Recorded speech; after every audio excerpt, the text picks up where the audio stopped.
The CECS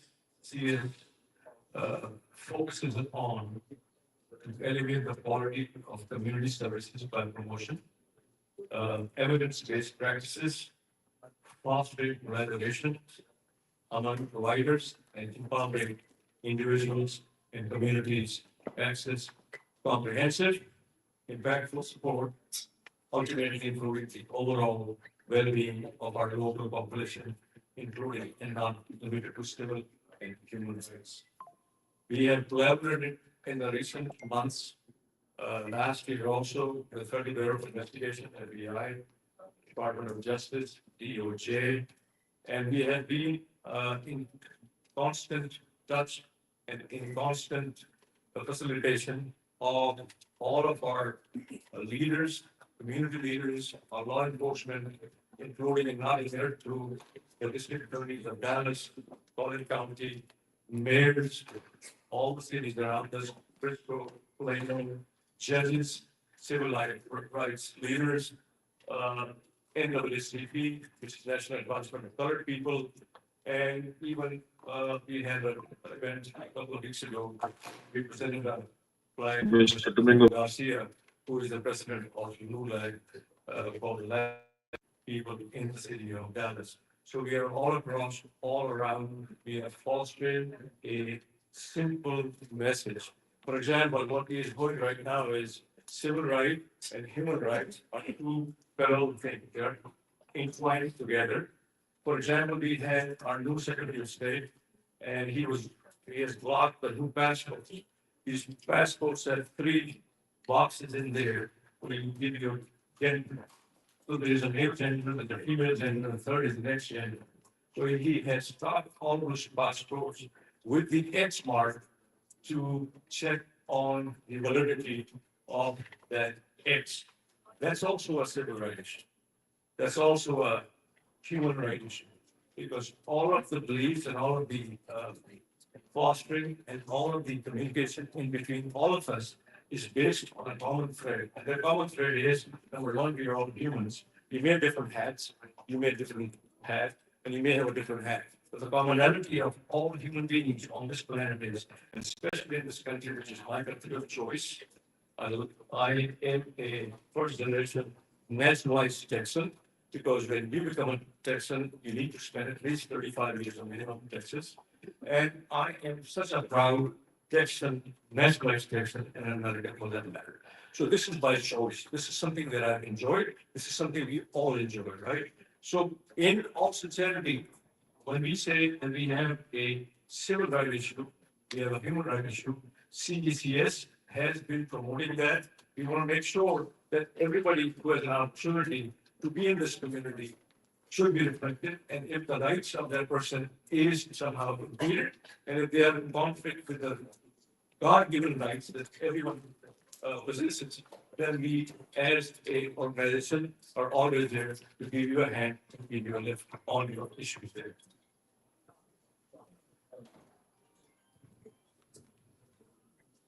Well, you guys can give me a round of applause too, and it's a lot of work.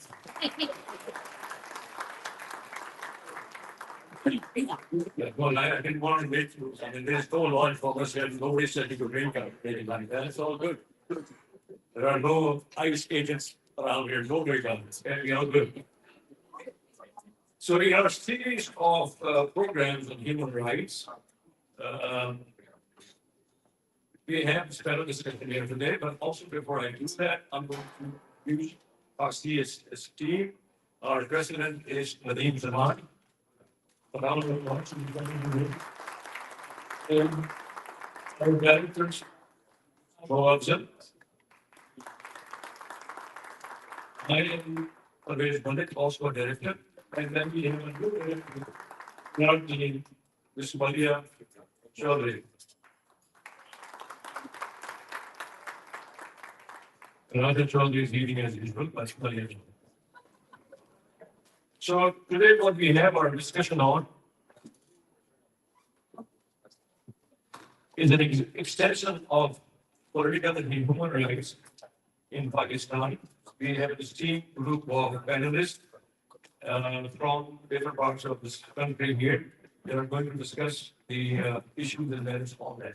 Now, before that, I just want to clarify this and just for the record that we are not political, we are not religious, we do not affiliate with any organization. This is just a facilitation of a discussion. Guys, take it easy, guys. Sorry, please, sir.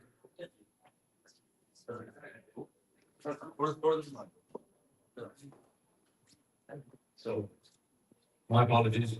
But anyways, so CECS is non-political and all the comments and all of the thoughts and everything that is inspired by this discussion is we are not responsible for any of this. So in a round of applause, I want to welcome our president, Mr. Nadeem Smile.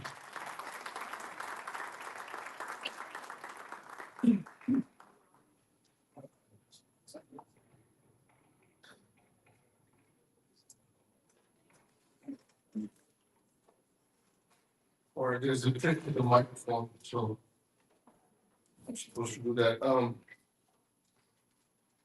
First of all, thank you very much for this team panel, and our guest from Washington DC. Thank you very much for being here. I'm going to introduce my community to you also, you know, while they're here. I'm going to start with Congressman, who's so generous for being here, and I know, Congressman, you are so busy. It's the first time back in district.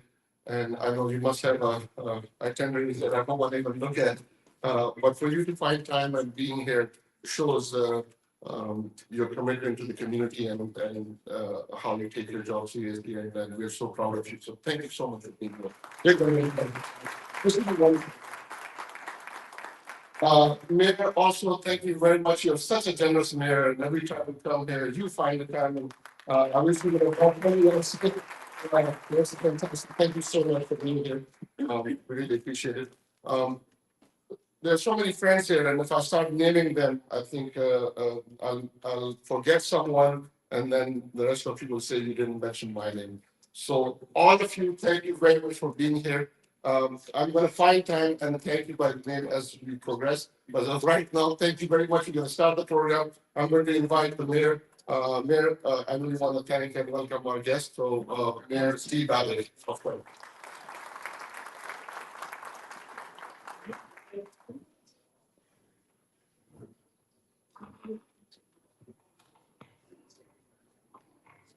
Welcome.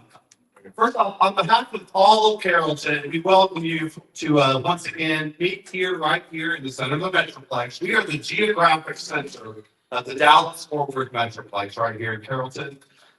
We're also one of the most diverse communities that you will find in the DFW area, recognizing that the DFW Metroplex by its nature is very diverse. As we look around this room and we see the diversity in this room, that's our have in our community in Carrollton. So we're very pleased and honored to always host these things and be here, be present with you as you discuss these important issues facing your community members. The CECS, the Center for Excellence in Community Service,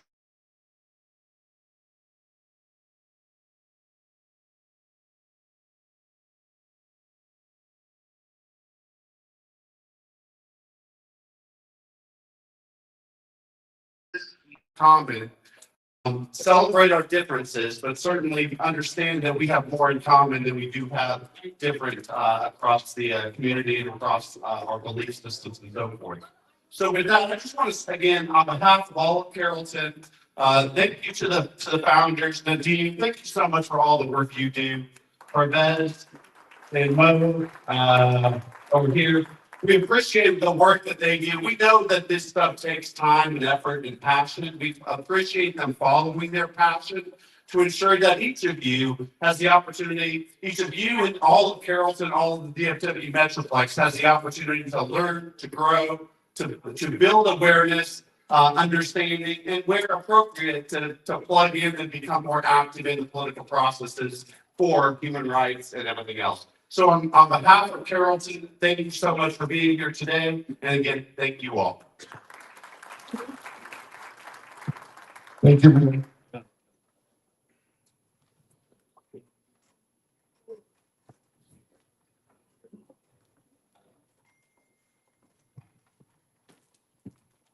Our next guest is our favorite Congresswoman, the Congresswoman, 32nd District, Ms. Julie Johnson, Congresswoman Julie Johnson.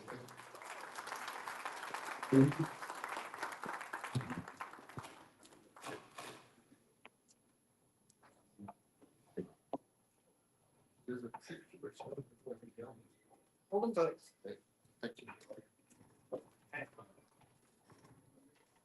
Well, good morning. It's so great to see you all. It's so great to see my friend Mayor Babick. We've worked together for many years through my time in the state legislature to make life better for everyone in Carrollton. It's always a treat to see you. Before I start my remarks, I just want to say how impressed I am with your mission. Civil rights are human rights, and it's something that I feel very passionately about myself. And it's so great to be with a group of people who share our common value that we're all human and our humanity ties us together. And so it's really an honor to be here with you all. So, it's great to be here, right here in District 32, and thank you so much for the warm welcome. And thank you to our friend Nadine, who's reached out to invite me here today, and to the leaders, organizers, and members of this great community. Thank you for the work you do to empower and uplift the citizens of North Texas. Your commitment to civic engagement, civil rights, and education in your communities is not only commendable, but is essential for the strength of our democracy. It really is. It is essential for the strength of our democracy. For the last 2 years, those of you in this room have served as a beacon to support families seeking help for special needs children, victims of domestic violence, and those feeling the effects of hateful, anti-immigrant rhetoric that still persists today, like we've never seen. You provide valuable resources for families and to understand their rights, navigate challenges, and contribute fully to the social fabric of our country. From ensuring civil liberties are protected to fostering dialogue on human rights, your work reminds us that an engaged and informed community is a powerful one. Education, engagement, information is power. Knowledge is power. It is with great pride that I share with you today that I have been appointed to serve on the House Committee of Foreign Affairs.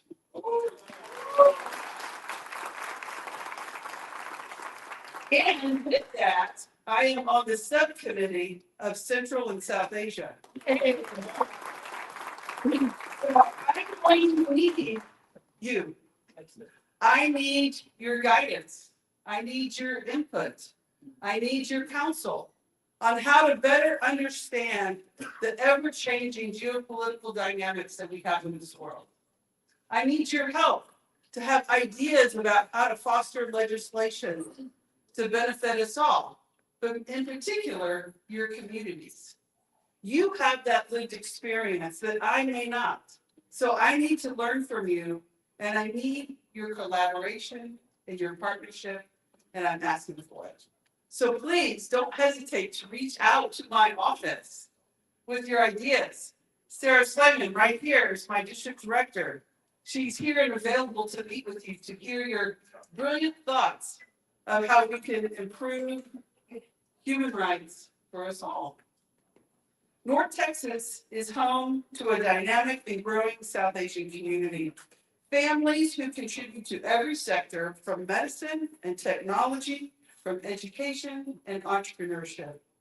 Your hard work and resilience and dedication to the American dream are truly an inspiration.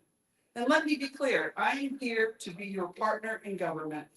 We want to introduce policy and amendments in the legislative process directly from our constituents here in Texas District 32.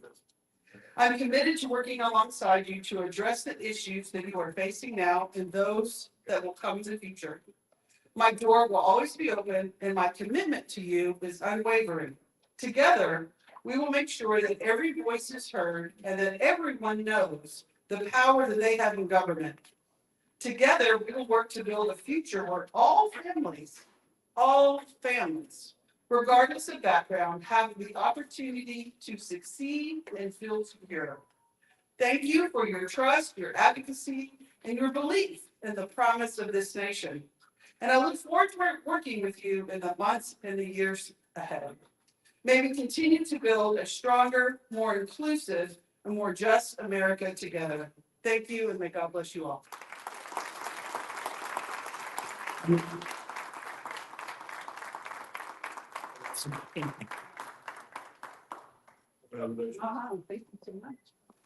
Thank you. We're not gonna do it. Thank you. Thank you. Thank you. Thank you so I much. want to recognize some organizations and some members of organizations that are very dear to me and they're doing a fantastic job. First of all, I know there's the leadership of Park Rag is here, Dr. Jalil Khan. Can you please, who else is from Park Rag? Thank you. Thank you. I know, DFW Airport, we have, from the board, Brother Mohsin. Thank you very much. Moeed, very much now. Moeed, you also running for the city? Okay, Dallas City Council District 11. Oh, that's good. Thank you. Over there, we have, Brother Ghulam Jawla, founder of at least the 3 mosques that I know in DFW. He's such a hard worker and he's an inspiration. My work in the civic engagement started by having emulating what he has done with the community for a very long time. Brother Ghulam, I thank you very much. Dr. Ayaz, thank you very much for being here. Dr. Pradana, thank you for you're always here. Thank you so much. Your support means a lot to us. Thank you so much. I know we have friends from Oklahoma. Brother Tariq Maksud, thank you very much. Thank you. And then we have the Manhaj team here, Dr.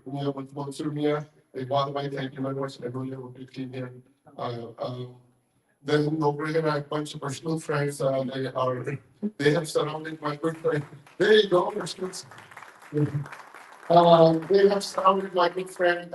Stand up, Judge. That's Judge Stacy Williams.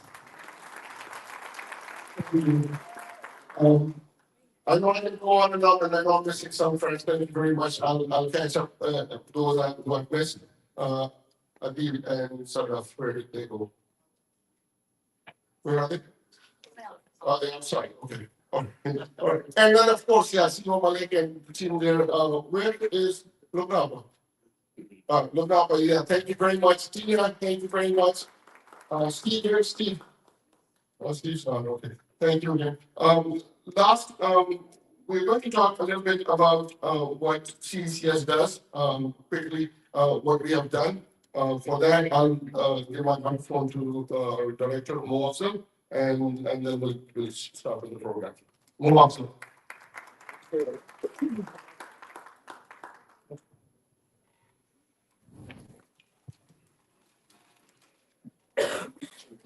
Welcome to another spectacular event hosted by CECS,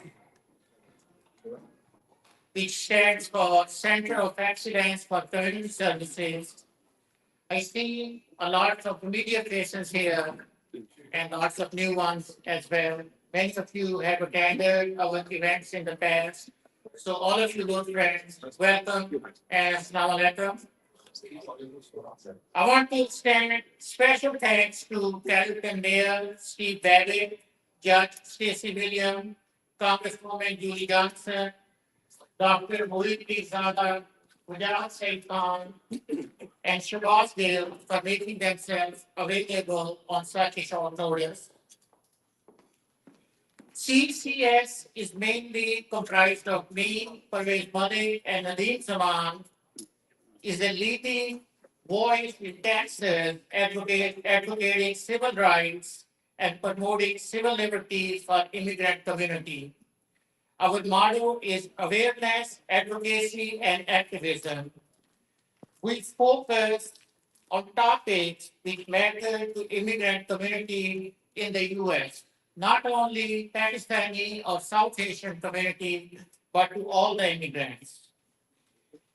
In the past, we have hosted magnificent events on Islamophobia, hate crimes, anti-Semitism, civil rights protections for the US citizens nationally and internationally, with police chiefs and mayors from more than 10 cities, District Attorney of Dallas County, Judge John Caruso, and District Attorney of Collin County, Honorable Greg Willis.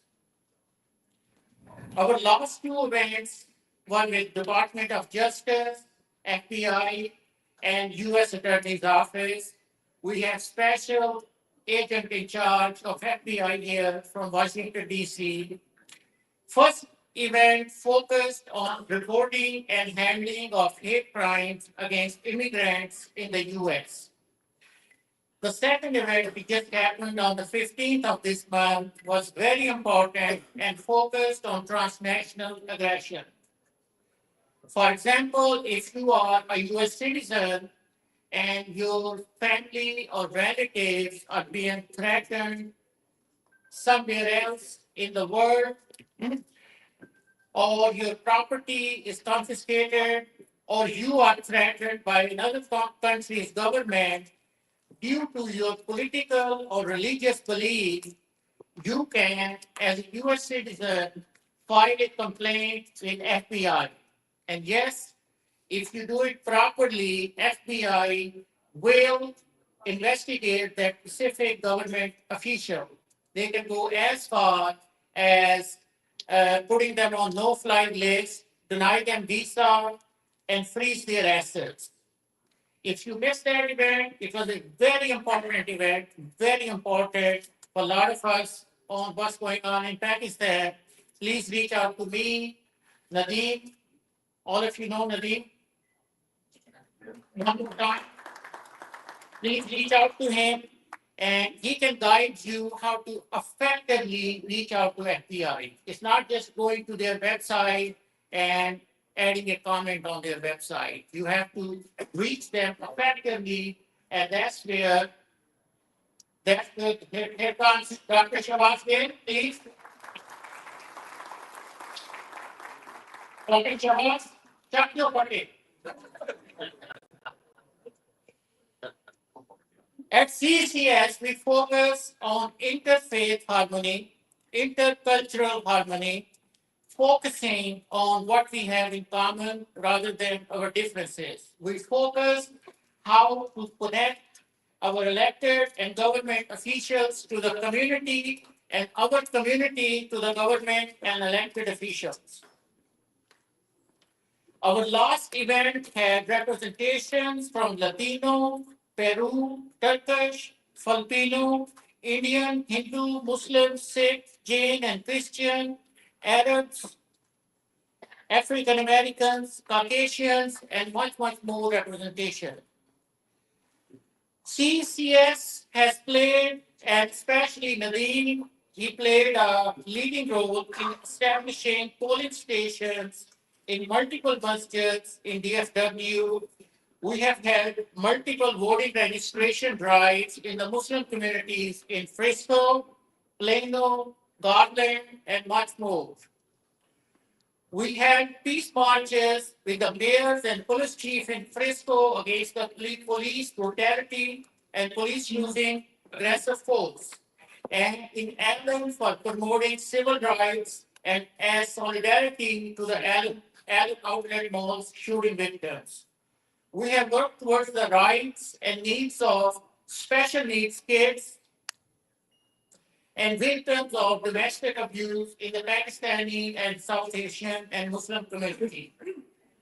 If you believe in these causes and want to join CECS, please reach out to Parvez Malik, the guy with the Texas hat,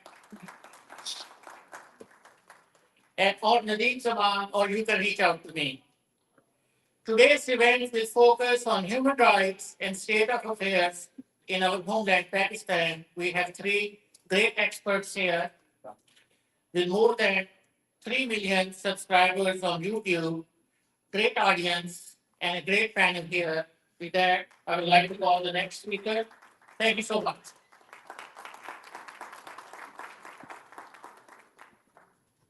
Thank you so much. Earlier, I forgot to thank Frank, who came all the way from Central Texas, and he's such a supportive and activist in his own way. It's an inspiration. Ricky, thank you for waiting.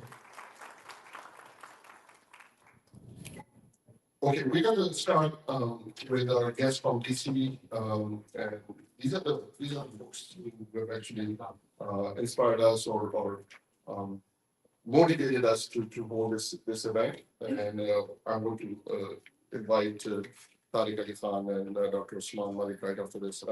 Let me just introduce the first speaker, Tariq Ali Khan.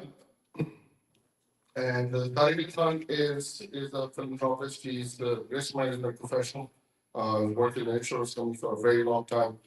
Since then, he's working on, specifically asked not to name the charity, but he works for a charity that has built over 2,000 schools in Pakistan. And now he's taken upon himself to start a series of these events that focus on human rights, an academic discussion on human rights in Pakistan. Let me invite Tariq Ali Khan.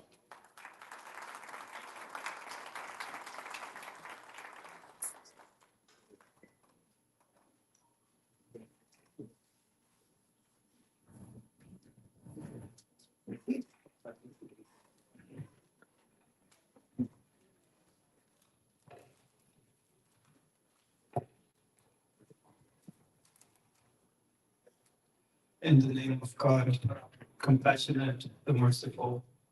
Good afternoon, everyone, and assalamu alaikum. First of all, I'd like to thank my good friend, Mr. Nadeem Zaman, president of CECS, who has organized this wonderful event. Last night, he told me that there are about 80,000 Pakistanis in the Dallas-Fort Worth area, with, I believe, more than 70 mosques. So, mashallah, you guys are doing quite well. I'd like to thank Lubna. We have been talking for the last 2 years. She is very active. I wanted to mention my team, but some members are kind of hesitant, so I'll mention Dr. Usman Malik. He and I have been working together, and Malika Samdani, she is from Massachusetts. She is not here. You know, every nation goes through its dark moments, but unfortunately for us, for Pakistanis, our dark moment started 1 year after we got our independence from Great Britain. In 1948, our founding father, Muhammad Ali Jinnah, passed away, and that left a huge leadership hole that was not, we were not able to fill it. And that's where the military came in, starting from early 50s. As we all know, first it was General Ayub Khan who took over. He ruled the country for about 18 years. And if you look at our neighbors next door, they had democracy, they had elections, they had prime minister for first 17 years. They set the foundations correctly. Our foundations were set incorrectly.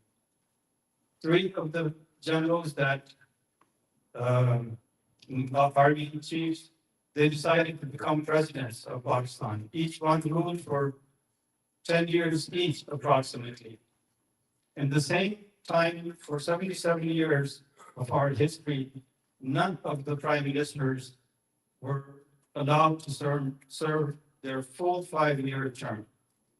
2 of them were assassinated, 1 was hanged, and the current prime minister, Mr. Imran Khan, was removed from office by a military general, and he's been rotting in jail for a year and a half now. The current army chief, Asim Munir, he's the cruelest of all the generals that we have had. He made many blunders, but the 3 major ones are the May 9th false flag operation in which he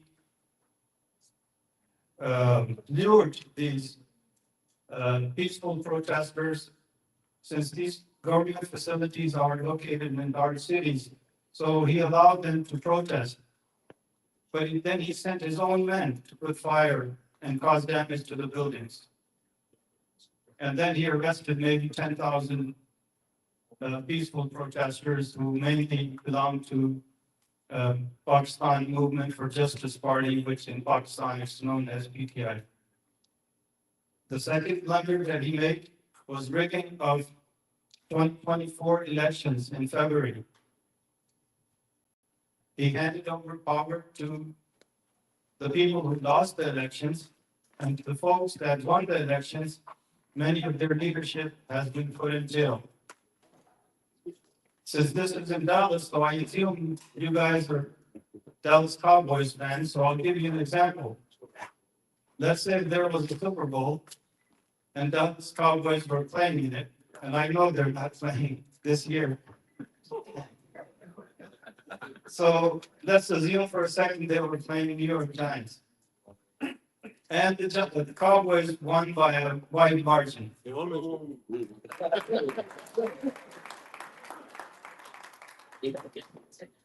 But the commissioner comes in, NFL commissioner comes in, and he falsifies the result. And he hands over the Lombardi trophy to, let's say, New York Giants. Would that be acceptable to you guys? No. That's exactly what Austin Lee did.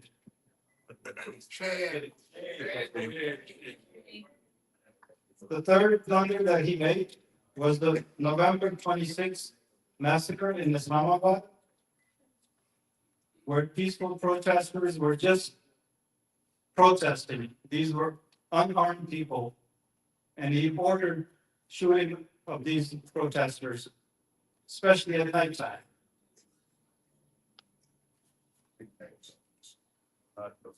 It appears that Austin Lee has pulled out a page out of playbook of another dictator, Fateh el-Sisi of Egypt, who has arrested anywhere between 19,000 and 16,000 of his own people, killed maybe 3,000 people. But Austin Lee is making a mistake. Pakistani diaspora in America is very strong. Yeah.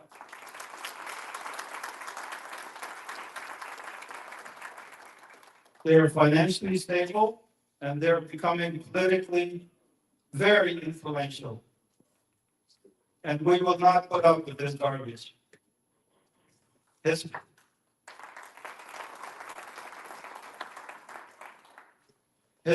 predecessor, General Bajwa, you, sir, are the most despised person in Pakistan right now. First, you sought second extension to your employment through the help of foreign powers. And when you didn't get it, you resorted to removing Imran Khan as the Prime Minister of Pakistan.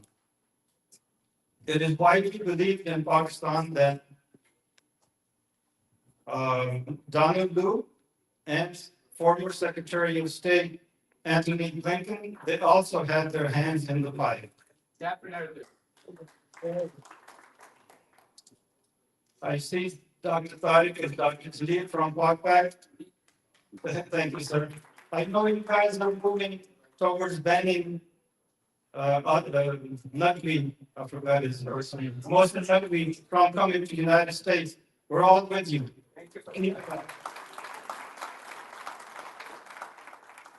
Antony Blinken, you're probably the worst Secretary of State since Henry Kissinger. Yeah. Henry Kissinger, as you know, he ordered the carpet bombing of Cambodia, a neutral country that was not even involved in the Vietnam War. And he ordered it without the approval of Congress. If you meet somebody from Cambodia or know someone who went there, they'll tell you, Cambodians are among the nicest people on earth. This is what you do to them, and they had nothing to do with war. They'll be there. Yes, sir. So 150,000 Cambodians were killed in that apartheid bombing. And on top of that, Henry Kissinger was given a Nobel Peace Prize. Is this the new criteria to giving somebody Nobel Peace Prize, that you have to do such horrible things to other human beings? So 70 years of indirect or direct involvement of Pakistan military into the affairs of Pakistan has brought our economy to disaster. And that, inshallah, has to end from now on. Pakistan has extreme poverty. It has high unemployment rate, very high inflation. It has continuously been having informal economy, poor infrastructure, and low technological development in the country. We have inadequate to non-existing healthcare and very high infant mortality rate. We have over $133 billion in foreign debt. And this is caused by either the generals or the puppets they put, who don't even look, they can't even probably read the contract that they're signing with IMF or World Bank. How are you going to pay that $133 billion? You barely make anything that's worth anything in the international markets. Organizations like IMF and World Bank are the financial sharks. Any country that takes loan from them, they have gone into generational poverty. And past studies have shown that nations who borrow from IMF have a greater rate of poverty and inflation and unemployment. Asim Munir, General Bajwa, Fatih al-Sisi, Anthony Blinken, and Kissinger, obviously, he's not here anymore. They should all be tried for crimes against humanity. Now, I just want to talk about Imran Khan a little bit, the guy at the center of this. But what about Ghazi Paisi, sir? I'll let those gentlemen. Yeah, absolutely. Prime Minister-elect Imran Khan is an honest man. He's an innocent man that has been rotting in jail for a year and a half. He has built 3 cancer hospitals for his people. And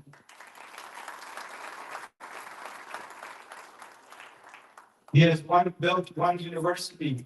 The 75% of the people who are treated in Shahbaz Gill Memorial Hospital, they pay no fee. And the remaining 25% pay according to what they can afford.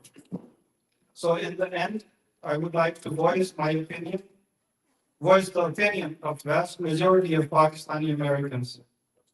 There should be complete end to this brutal fascism dictatorship that has been going on for the last 2-3 years now.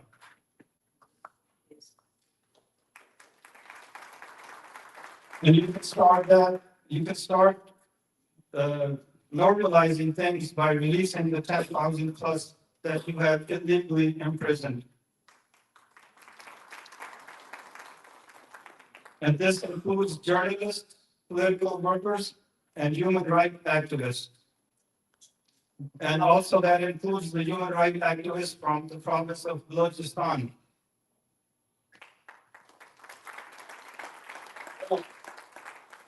The natural resources of Balochistan, they belong to the people of Balochistan. The gas reserves, the oil reserves, the gold, the platinum, the copper, the zinc, the raw material for cement, the revenue generated by these resources should be first spent to build schools for children of that province, build universities for the students, build hospitals, infrastructure, and roads.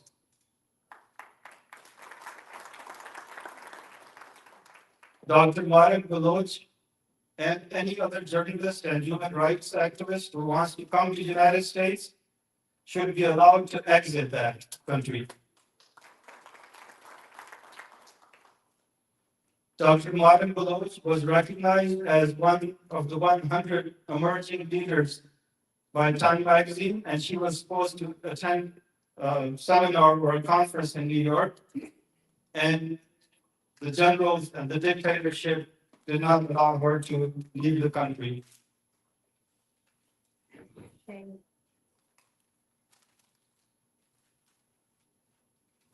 So just want to suggest a couple of things.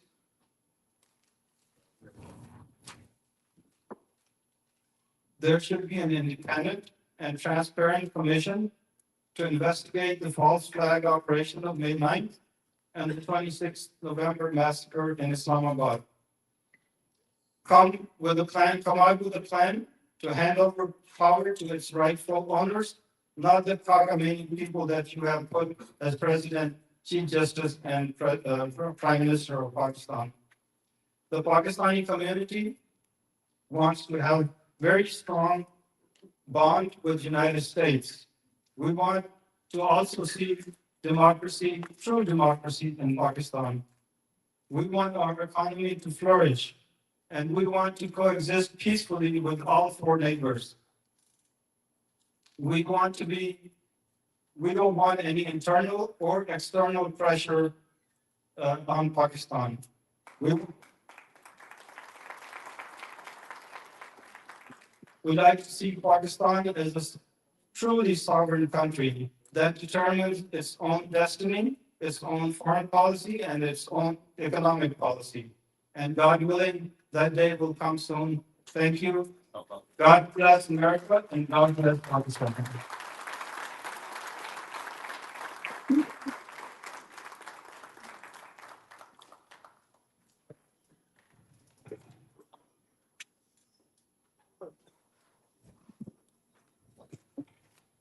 Thank you, Dr.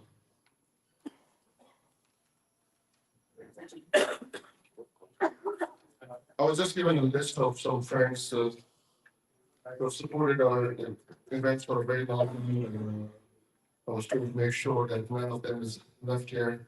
Diana Roman, Dr. Abdul Hay, Dr. Adil Haq, Dr. Ahad, Dr. Ali Khan, Dr. Anas, Dr. Anjum, Dr. Arif Mahmood, Dr. Ayaz Malik, Dr. Dorana, Walid Sheva, Dr. Furqan, Dr. Zareen, Dr. Hamid, Dr. Faja, Imran Faja,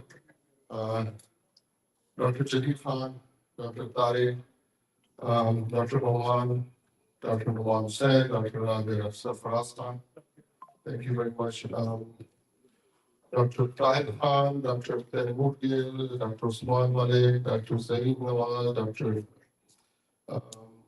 Dr. Rahman. Okay, I think I haven't left anyone out. I do want to thank one more time. I know there are flow of things. We keep on forgetting our new director and how she has been helping us. I think she, it's only fair that we recognize her again. Maliha Shahzad. Maliha, thank you. Okay, our next guest is from Washington, D.C., Dr. Usman Malik. Malik Usman is the president of First Pakistan Global and core member of Pakistani American Physician Association. He's a philanthropist, community activist, and human rights advocate with a profound commitment to advancing civil liberties and equal justice across the globe.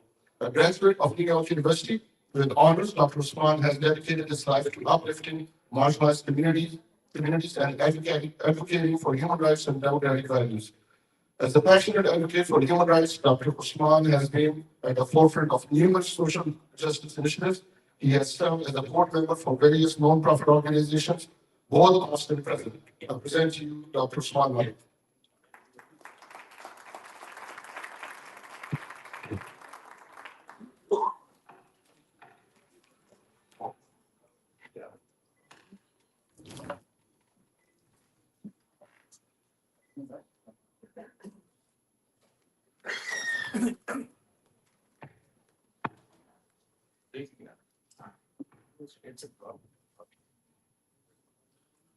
Bismillahirrahmanirrahim. Assalamu alaikum.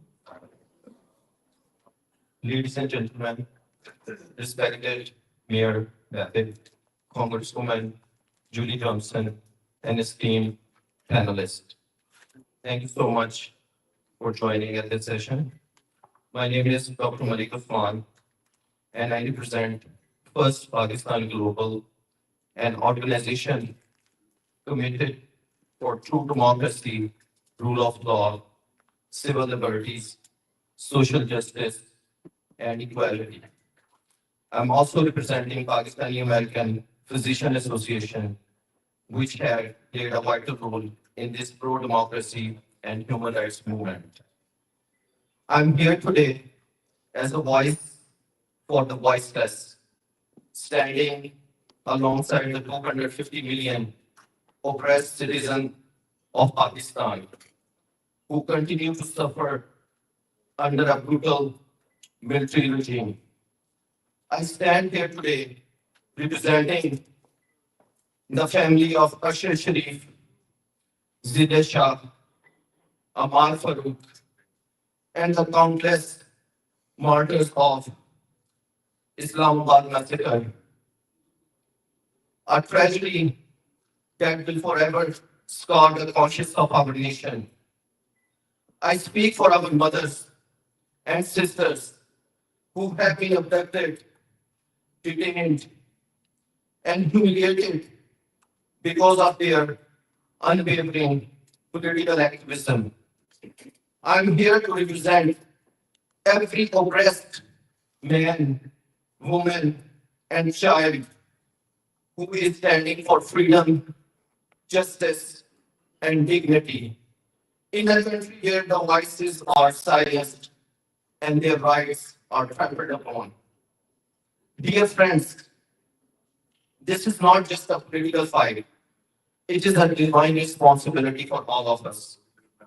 We stand here today because the struggle for freedom, democracy, and fundamental right is not optional. It is essential. It is a moral duty, a sacred obligation to ensure that the sacrifices of the oppressed are not forgotten and that the perpetrators of these heinous crimes are held accountable. Pakistani American human rights organizations, which include First Pakistan Global, Community Alliance for Peace and Justice, Democracy, and Human Rights Alliance, they all have adopted a resolution which states for over 2 years, Pakistan has been under siege. The illegal military regime led by General Moeed has turned Pakistan into a fascist state where human rights are violated, there is media censorship, and political repression have become a norm. Innocent civilians peacefully protesting for their rights were fired upon indiscriminately. During the Islamabad massacre, a horrific act carried out under the direct orders of the military top officials. Those were not just protesters, they were women, fathers, mothers, sons, and daughters who were brutally silenced for daring to demand freedom and democracy. And this has not happened in a vacuum. State Department human rights reports highlighted the buildup of these atrocities, torture, abductions, extrajudicial killings, and media suppressions are daily realities under this fascist regime. Families are being destroyed, journalists silenced, and political leaders have been targeted or to maintain a stranglehold on power. Recent surveys among the diaspora of North America, they have revealed that more than 80% of overseas Pakistani diaspora, they hold General Moeed directly responsible for all these atrocities. These actions, where there is actions against their oath, violation of the Constitution, and the direct assault on the democratic will of the people.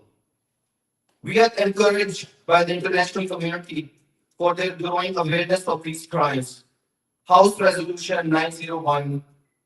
I would like to give credit to Park Back, Dr. Jalil and Dr. Tariq here. They have initiated that resolution.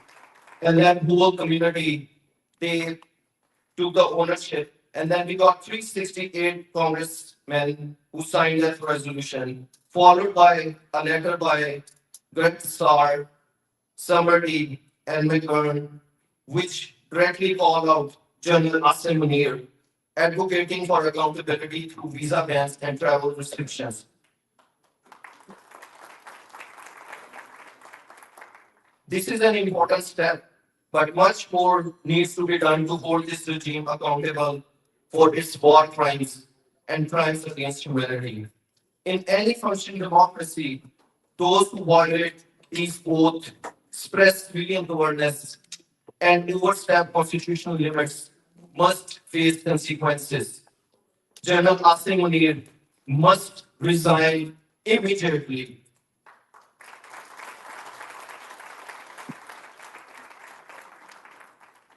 This illegal power grab is dividing Pakistan and taking it towards a chaos, and these actions threaten to repeat the tragic history of East Pakistan.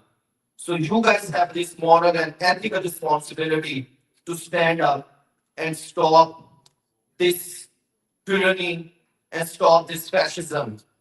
So the demands from the coalition are the perpetrators of Islamabad massacre must resign and face accountability for their crimes.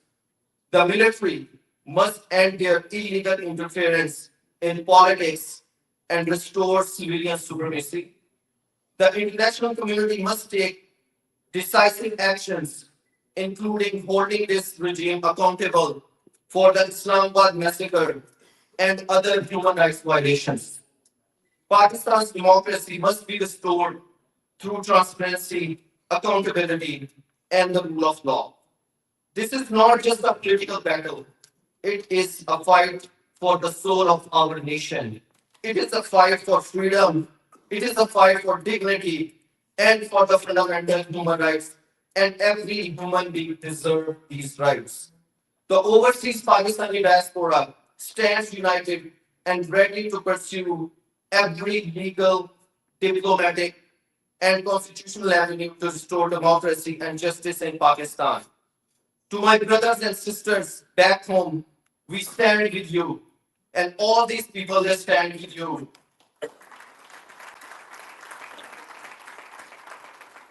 Your fight is our fight. Together, we will reclaim our homeland from tyranny and oppression. And you guys have an important role because we are working right now on a binding bilateral resolution which will deal with the sanctions under Magnitsky law. And those sanctions will include travel ban, visa restriction, and absence freeze. So I want all of you guys to reach out to your congressmen, your senators, and then ask them to support that resolution. This is your responsibility. From Texas, we want all of those congressmen and senators to support that resolution, which will be presented to the House in the next couple of weeks. Before I leave, I know we all speak Urdu. तो जब तक उर्दू में कुछ कहा ना जाए जज्बात जो है वो अधूरे रह जाते हैं. So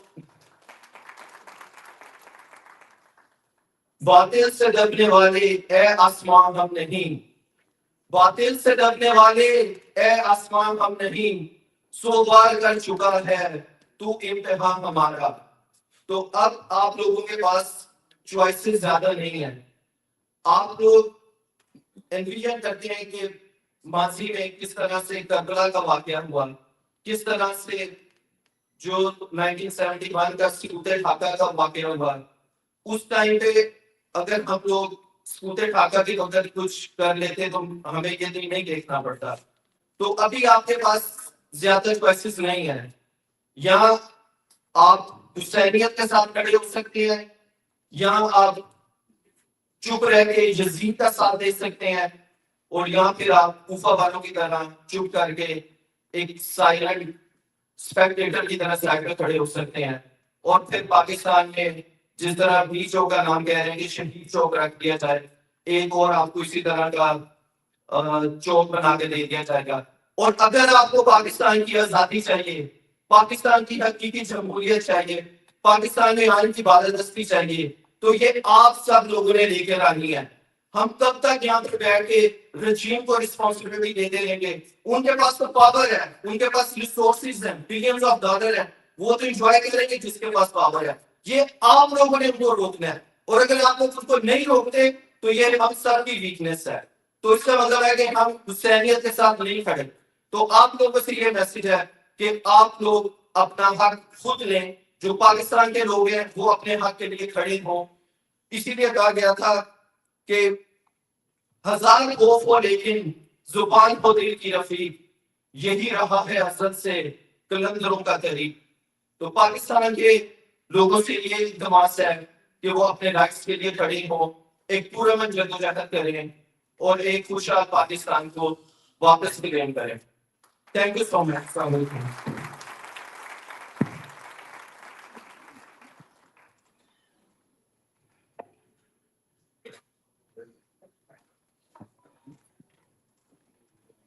Okay, now we get to the meat of the events. Okay. Um, I'm going to introduce my esteemed guest of the expert panel on human rights in Pakistan. And my request to them is that I announce their names if they would please come to the stage. I'm going to start with Dr. Shahbaz Gill. Dr. Shahbaz Gill is a former professor of leadership and management at the University of Illinois Urbana-Champaign, former chief of staff and the chief of the country, former prime minister in Bangladesh. He also served as prime minister of Pakistan and advisor for British communications, and he runs head of the law. So, Dr. Shahbaz Gill.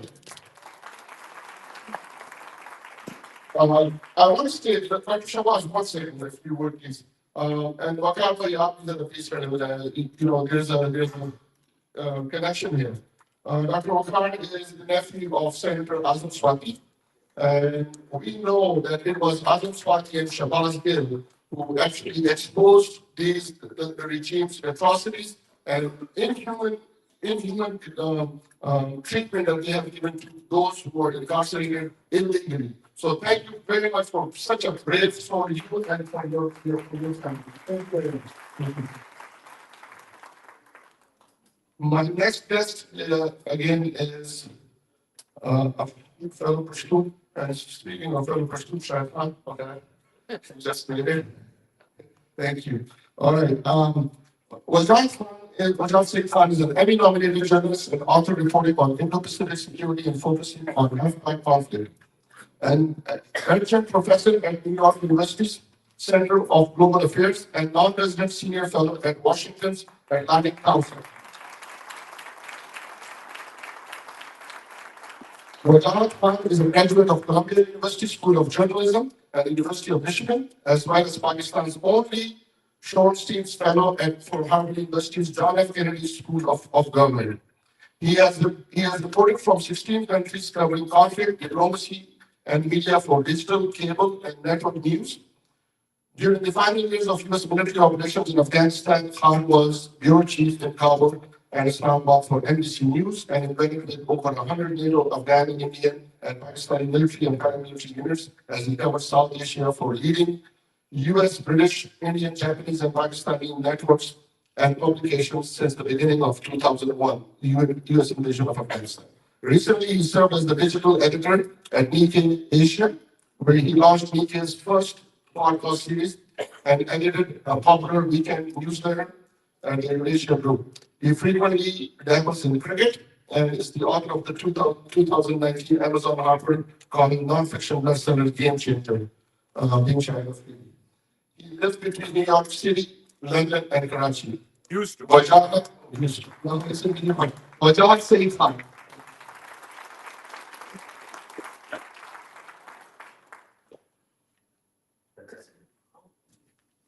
Our next guest is Dr. Moeed Pirzada. Dr. Moeed Pirzada is a prominent public intellectual from South Asia. He is a known TV anchor, columnist, and editor, and is one of the most influential bloggers of South Asian communities in the United States. Almost 5 million are following him on Twitter, Facebook, YouTube, and other platforms. He has worked with several top TV networks of Pakistan, including Geo, ARY, Dunia, and was head of PTV English, the state broadcaster. He is founder and editor of Global Village Space publication that has been read more than 100 million times in the last 5 years. Dr. Pirzada. Dr. Pirzada has written extensively and has articles have been carried out by national and international publication. He studied international relations at Columbia University, New York, and was Britannia's Sherry Scholar at London School of Economics and Political Science selected by British Foreign Office. Dr. Pirzada interviewed leadership of Pakistan and international figures like Hillary Clinton, the Prime Minister of UK, David Cameron, Admiral Mike Mullen, Hamid Karzai, Indian External Affairs Minister Jaswant Singh, and many others. We have requested him to moderate today's panel discussion. Dr. Moeed Pirzada.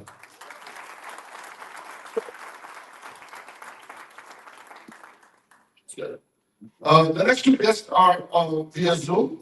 The first one is Ryan Grimm. Ryan, are you on? Yeah. I see you. All right.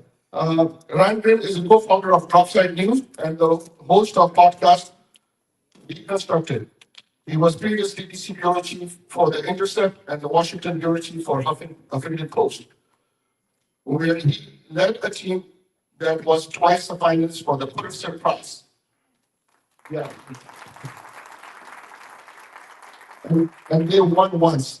He edited and contributed reporting to groundbreaking investigative project on heroin treatment that not only changed federal and state laws, but also shifted the culture of the recovery industry. The story by Jason Cherkis was a Pulitzer finalist and won a Polk Award. He has been a staff reporter for Politico and Washington City Paper and is a co-host of the show Counterpoints. He is the author of the books We Have Got People, 2019, and This Is Your Country on Drugs, 2009, and his third book is published in December 2023, is The Squad, AOC, and the Hope of Political Revolution. Dr. Ryan Grimm.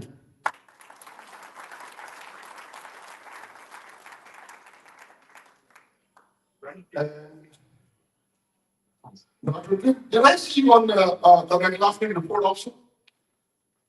I think I've seen you on the McLaughlin report in your early years before Huffington Post, right? Is that right? That was my off videos. Okay, can you hear me now? Right? It's good. Okay. Right. I was asking, did I actually see you on the McLaughlin report? I think I remember you from McLaughlin years when you were in Huffington Post. Okay, I'm going to move on to the next and the last introduction. Is Rick Halperin on? Rick Halperin. No, he's the only one. Okay. Okay. All right. Dr. Moeed Pirzada, we're going to give the microphone to Dr. Moeed Pirzada, and he's going to lead the panel. Dr. Rick is going to be joining us after 2 p.m. Dr. Moeed Pirzada and your panel. Thank you so much. You need to hold it together. Thank you, Nadeem Zamansa. Thank you so much. Let me organize myself a little bit because there are 2 mics, one for the, I don't know who is managing the audio system. I don't know about that, but I'm the cameraman. Okay, no, yeah. Since I'm a television person, this is probably connected with the. This is the live stream. This is the live stream. And that's So can anyone check if the sound is okay? yes, The sound is okay, which is actually going okay, right? Thank you so much. First of all, when I entered the hall, My name is Moeed Pirzada. There has been such a detailed introduction already to me, the ones how it, perhaps I don't have to say anything more about it. When I entered the room, I was really impressed. The power and the strength of community does not necessarily lie in the numbers. It lies in the quality and the substance. Face is an index of the mind. When I entered this hall, I was pleased. I saw the experience in every face. If there are 100+ people in this room, if anyone is bringing 20 to 30 years of experience, I can see 3,000 to 4,000 years of professional experience of life. People who have migrated from their own lands, they have made themselves into success, struggling with the rule of law country. They have paid the taxes, they have learned the system, they have traveled across the world. This is the strength of the Pakistani community. That beside me,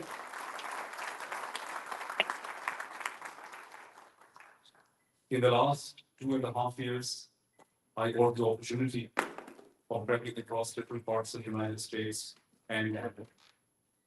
And I realized the strength of the Pakistani community lies in the North American community. And this is why you see that everything is being done by the military dictators and the regime in Pakistan. One madman, and I have no qualms in calling General Asim is a madman.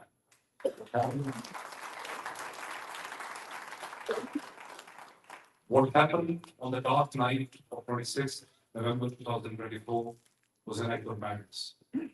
No one in the armed forces of Pakistan, no one in the law enforcement community in Pakistan, no one in the politics of Pakistan, no one in the media of Pakistan, no one till the last moment in the military of Pakistan ever thought that such a thing can happen. We have evidences to believe and hope. I think Ryan will be able to tell you more. He had already written that in the drop side.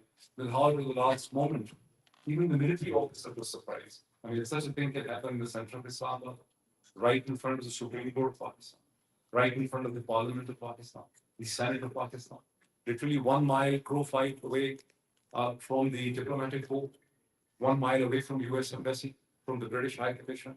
Can anyone imagine in the almost 80 years of Pakistan's history, such a thing could happen? You know, the only comparable example to what happened on 26 November 2024 is the Colombian massacre, which is called as the Banana Massacre. When the Colombian army killed more than 1,000 people, the laborers in Colombia, right? And then took away the dead bodies and burned them or threw them in the ocean, right? This is something that is really reminiscent of that thing that happened. And only a mad can do it. Madman can do it. So we should not see that man in view of his uniform or his position. You know, we need to have the moral courage to identify the General Asim Munir, whom Usman Malik says should resign, is actually a madman. And he is a problem not only for the democracy, for the human rights, but also for the future of the armed forces of Pakistan. No modern institution can actually be led by a man who's mentally disturbed. And that actually shows the gaps, the structural and institutional failure of the armed forces of Pakistan. That such a mentally disturbed man, who any psychiatrist will tell you suffers from what is called as paranoid schizophrenia. The way he is acting towards Imran Khan, towards Busha Bibi, towards Jamal Faz, and to everybody else. This is a schizophrenia. This is clearly an example of, I hope there is some psychiatrist in this room or a psychologist that can understand the term of the paranoid schizophrenia. General Asim Munir is paranoid schizophrenic, right? In fact, 2 or 3 days ago, when I was speaking in the congressional briefing, where Wajahat was there and Dr. Shahbaz Gill was also there, I shied away from naming him in my testimony. But I was glad that everybody else, including Wajahat, including Mahmoud, including Usman, they named him. I think we should all name him because he's in the center of the problem. So so I'm very pleased to be here. I'm thankful for Nadeem Zaman Saab for what's happening. Is it happening? आपने नाम ले लिया So, okay. Fine. So, if I keep it, no. What is that? Am I doing wrong? He close to your mouth this one. Okay. And will this still be carried? Yeah. Yeah, because last time the audio that actually went in the live was not good enough. Yeah, it's very much. It's, no, I think there's some kind of problem. We can check it. So my job is today for moderator. Let me quickly, introduce the panel has already been introduced. Is this problem from there? Yeah. I'm sorry for this, but, trust me, I'm doing television from 2005. These problems happen. Every television program which looks very smooth and perfect on the screen has all these problems at the back end of it. You see Dr. Shahbaz Gill sitting over here. You see Wajahat S.Khan sitting over there. Nadeem Zaman Sahab has been very kind. He's been a very detailed instruction. I don't need to give any more introduction. Dr. Rick Halperin, who is currently teaching at the South Methodist University, but has remained affiliated with MST International, will also join us. Apart from my friend Ryan Gray, sitting here, Ryan had been the bureau chief for Huffington Post in Washington. He was the bureau chief of Intersat in Washington. In that capacity, he brought Pakistan into the mainstream American politics.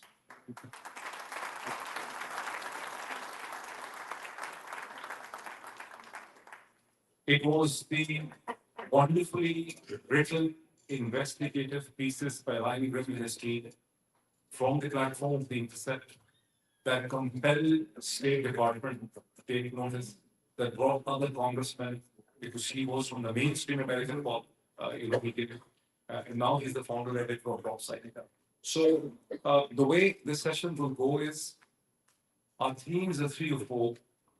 Our theme is Islamabad massacre, the situation of the human rights and freedom of expression in Pakistan. One word is important. Freedom of expression is essentially inextricably linked with freedom of thought. You cannot think unless you speak. You think and you speak. It is not possible that you say that you think and you have thought, but you have no expression. So all societies which have thought have also had expression. So thought and expression are related to each other. So it is the freedom of expression, is the freedom of thought, right? And our theme is the transnational repression. You might have heard that once again, me, Dr. Shahbaz Gill and Imran Riaz have been put on the Interpol list. They are trying to issue red warrants for us. This is a classical example of transnational repression. To silence us, they're trying to use an Interpol. So all these things will be discussed. I will request the panelists, starting from Dr. Shahbaz Gill, to make a 7 to 8 minute statement, right? On this, whatever you want, basically tell us, everybody, and then we will open it for question and answers. Thank you. I think there's some kind of problem I created right now. I say. Yeah.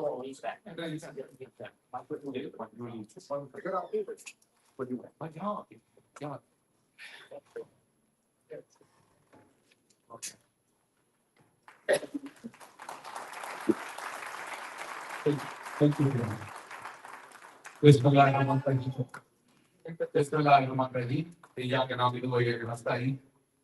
First of all, thank you so very much, all of you, especially organizers and everybody who traveled across the US to participate in this discussion and this session. This is very much needed.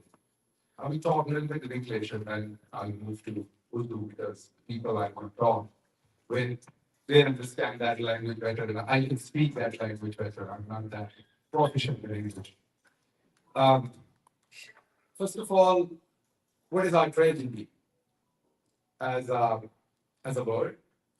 The tragedy is that everybody wants to seek more and more power and then wants to concentrate that power in their own position. That is happening across the globe. You see here in the corporate America, you see in third world dictators or political dynasties. They don't want to share power with the people. Even on the name of democracy, they created their own dynasties. But in some countries, because of people's power are institutionalization, they came out of this evil, and now people can exercise their power. Pakistan is still stuck in military dictatorship. And the reality is that we are under military dictatorship since 1956 at least.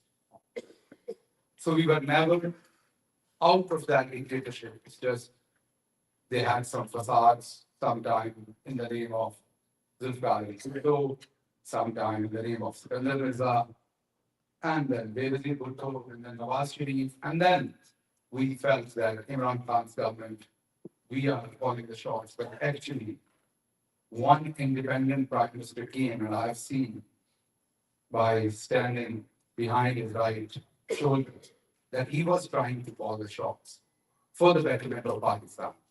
They tried to control him within the first 6 to 8 months. And within 6 months, they realized they can't control him. So they started playing another little game. And that game was basically telling a lie to Western world that Imran Khan is against any country, it's United States or any other country. Imran Khan is a nationalist. He's a danger to the world peace. Excuse me. Those kind of lies were sold. General Bajwa told Prime Minister Khan that visit to Russia is inevitable for Pakistan. Military growth as well as regional objectives. When Imran Khan visited Russia, General Bajwa hired lobbyists in the US and told it is not we who want to visit Russia, it is the Imran Khan. So Imran Khan is anti-US. So basically, when your own security guard, our security officer, anybody who is responsible for your national security, is working against your own national security, the results will be the same as we are seeing. So what I expect from US and rest of the countries, just 3 things. Your own professed principles, rule of law, democracy, freedom of speech, and of course, human rights. We are not expecting your involvement. We are not expecting your intervention in any other form.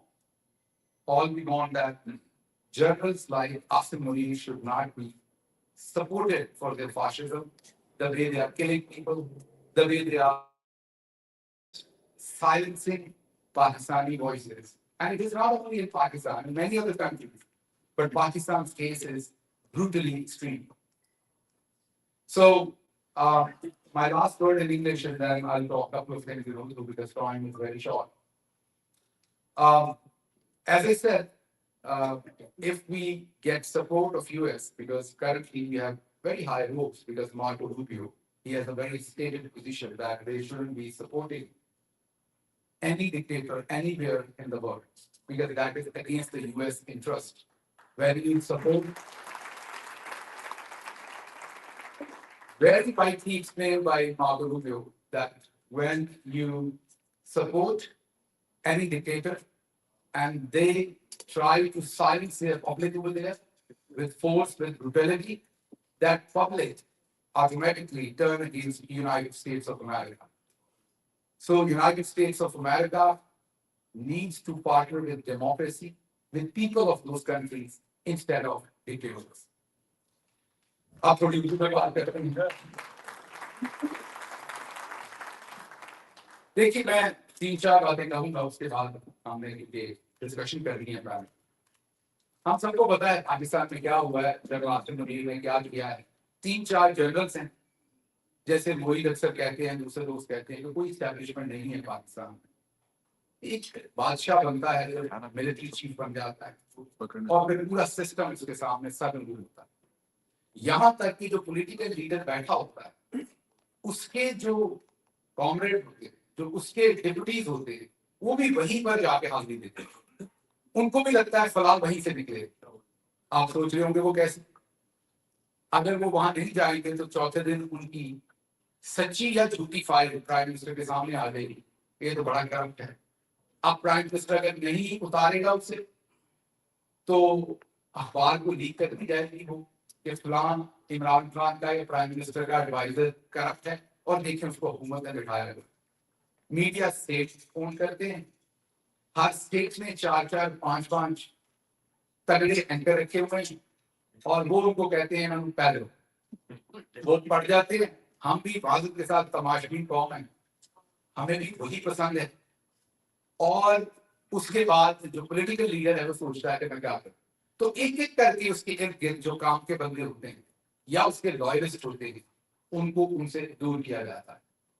Imran Khan نے کافی حد تک اس کو resist کیا اور کامیاب تھے. آپ میں سے بہت سارے لوگ پوچھتے ہیں کہ وہ بزدار صاحب کو کیوں نہیں بدلا, تو اس کی بھی وجہ یہی ہے کہ بزدار صاحب کو بدل کے باجوہ صاحب اپنا بدلہ لگوانا چاہتے ہیں, اور اگر ان کا اپنا بندہ لگ جاتا تو جو ہم 4 سال نکال پائے, جس میں کچھ نہ کچھ ہم آپ کو بتا پائے کہ ہم گورن کر سکتے ہیں, اگر بیسٹ ان دا بیسٹ نہیں تو کم از کم جی ڈی پی 6% گروتھ پر لا سکتے ہیں.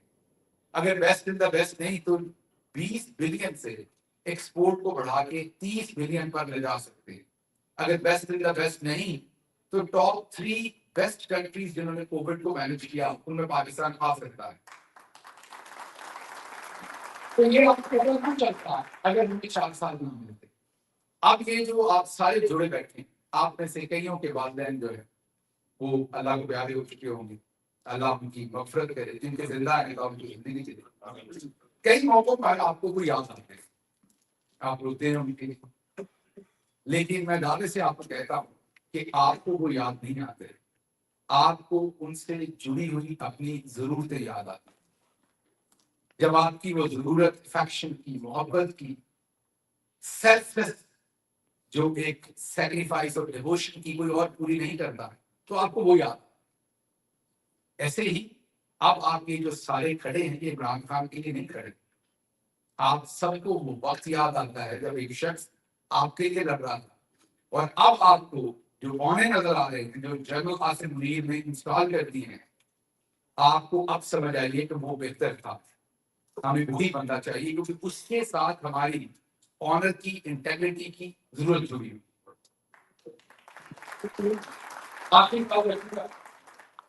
اور وہ یہ کہ ہمارے ساتھ یہ سب کچھ, یہ تو آپ کو پتا ہے کیا ہوگا, لیکن کیسے ہوگا, اس میں ہم کیسے ذمہ دار. چودھری نظام الدین ایک چیز کو بہت پسند کرتے ہیں, جنرل قاسم منیر اس وقت کے چودھری نظام الدین, اور میں چودھری نظام الدین اس لیے کہتا ہوں, لوگ کہتے ہیں پتہ نہیں نام لینے سے شائع ہوتے ہیں, حالانکہ میرا خیال اس سے زیادہ نام کنوے ہوتا ہے. چودھری نظام الدین ہر دور کا اپنا اپنا ہوتا ہے, علی خان سے شروع ہوئے اور ہر ٹائم کے نظام, انہیں ایک چیز بہت اچھی لگی, اور آپ سب کے اندر بھی ایک چودھری نظام الدین ہے. آپ کو میں ابھی احساس دے رہا ہوں, آپ کو بھی وہی چیز اچھی لگے. چودھری نظام الدین کو اچھا لگتا ہے کہ آپ سب چیریٹی کریں. یہاں طارق صاحب بیٹھے ہیں, کالج بنا رہے ہیں, ادھر ایک بڑی یونیورسٹی بنا رہے ہیں خانپور, ان کے اندر بھی ایک نظام الدین. چیریٹی کرنا ایک طرف تو بہت اچھی خاصیت, دوسری طرف خدا بننے کی بھی خواہش ہے تو کہ آپ کسی کو دیتے ہیں, خوش ہوتے ہیں, آپ دینے والا حال بنتے ہیں. تو چودھری نظام الدین کو بہت خوشی ہوتی ہے جب آپ چیریٹی کریں. آپ ایکٹنگ کریں, مائرہ خان ہوں, کوئی بھی ہوں, چودھری نظام الدین کو آپ اچھے لگتے ہیں.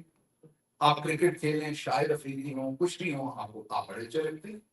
آپ ارشد شریف ہوں, موئید پیرزادہ ہوں, اچھی اچھی انگریزی بولیں, کتابیں لکھیں, چودھری نظام الدین کو بڑے اچھے لگتے ہیں. موئید صاحب کو پتا ہے میرے ساتھ, موئید صاحب کے ساتھ ISI کے بڑے سینئر جنرلز, ان کے ساتھ تو خیر بہت ہی یہ وہاں ہوتے تھے, لیکن میں بھی امریکہ سے پروفیسر جاتا تھا تو ہمارے ساتھ بڑی ڈسکشن ہوتی تھی, بڑی پریمیئر قسم کی ان کی جو میس ہوتی تھی اس میں مجھے پھیلایا جاتا تھا, بتایا جاتا تھا میں کتنا عظیم بیٹا ہوں ملک کا, کتنا کام کر سکتا ہوں ملک کے, میں بھی اچھا لگتا تھا. اس کے بعد یہی نہیں, آپ وہاں پر جا کے لوگوں کے گھوڑے چینج کریں, یہ ڈاکٹرز ہیں آپ گھوڑے ڈالتے گٹے چینج کریں, کارنیا ڈالیں, ٹرانسپلانٹ کریں, پیس میکر ڈالیں. چودھری نظام الدین کو بڑا اچھا لگتا ہے.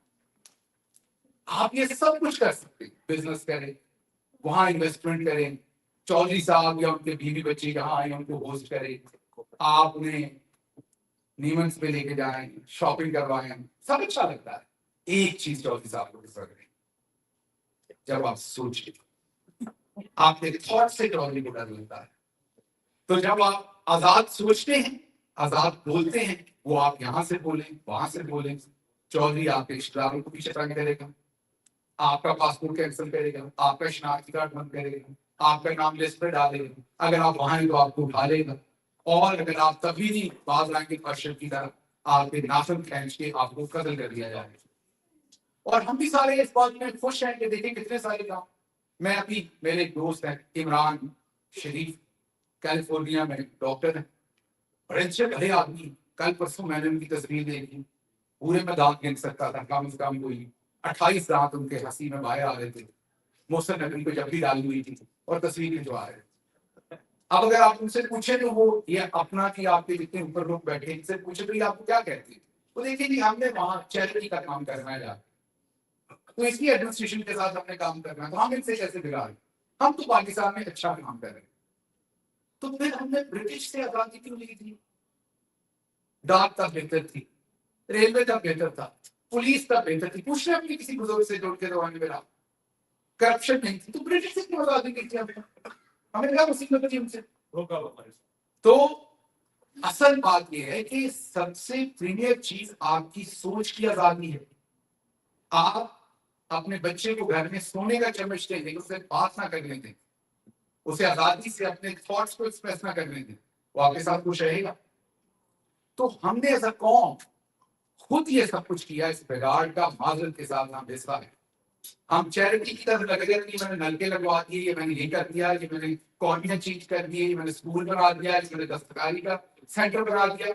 आपने कितनी बार कोशिश की कि आप अपने डिस्ट्रिक्ट में से आजाद इंडिपेंडेंट लोगों को, जैसे आप यहाँ कांग्रेसमैन को पैसे देते हैं, सेनेटर को देते हैं, वहां उनको असेंबली के अंदर भिजवाएं और वो आजाद बात करें। आपने कितनी बार किसी जर्नलिस्ट को खड़ा किया कि पता चले डैलस ने ये 2 इंडिपेंडेंट बोलने वाले जर्नलिस्टों को पहले पढ़ाया है, फिर खड़ा किया और वो आपके लिए बोल रहे हैं, क्या यहाँ चेयर्स नहीं है?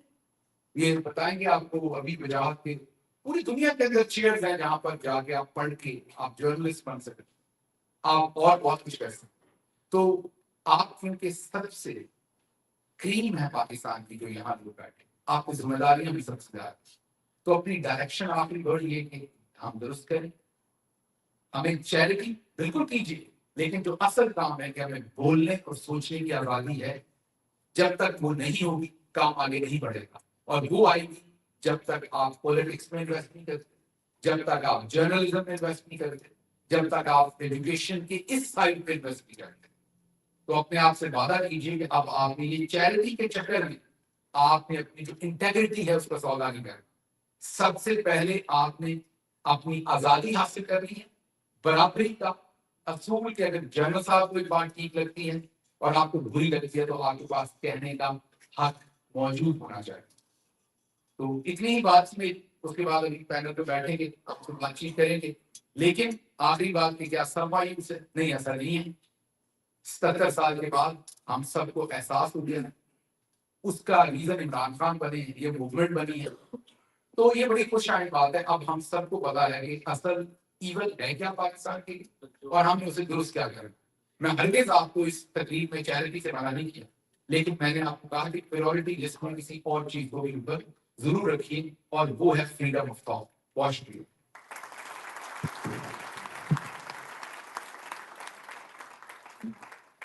Thank you, Dr. Shahbaz Gill. I would request Ryan Grimm, I see him here. Ryan, can you help me?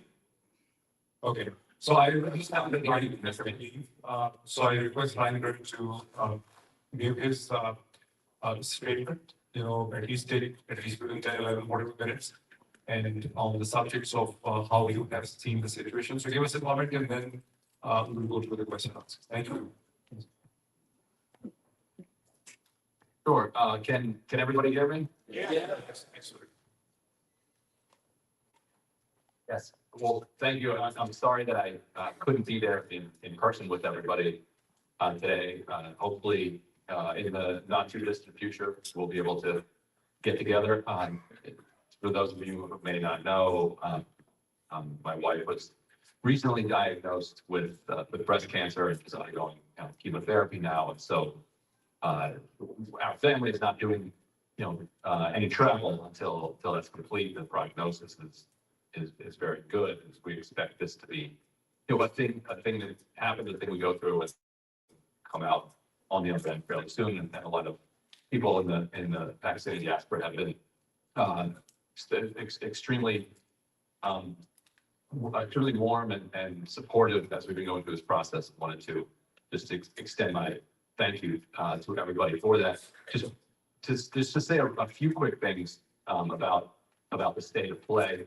I know that there was probably an enormous amount of anticipation at the inauguration of Donald Trump among people who believe that Trump will represent that Trump represents a break from the Biden administration and how the U.S. approach, which is Pakistan and in particular, Imran Khan and his party. And I think that is correct. I know for certain that Special Envoy Richard Grenell is still very actively involved as on this issue and on this question. Despite I know some hope from those in the Pakistan establishment that he has been sidelined, but it's not the case at all. He's still quite active here.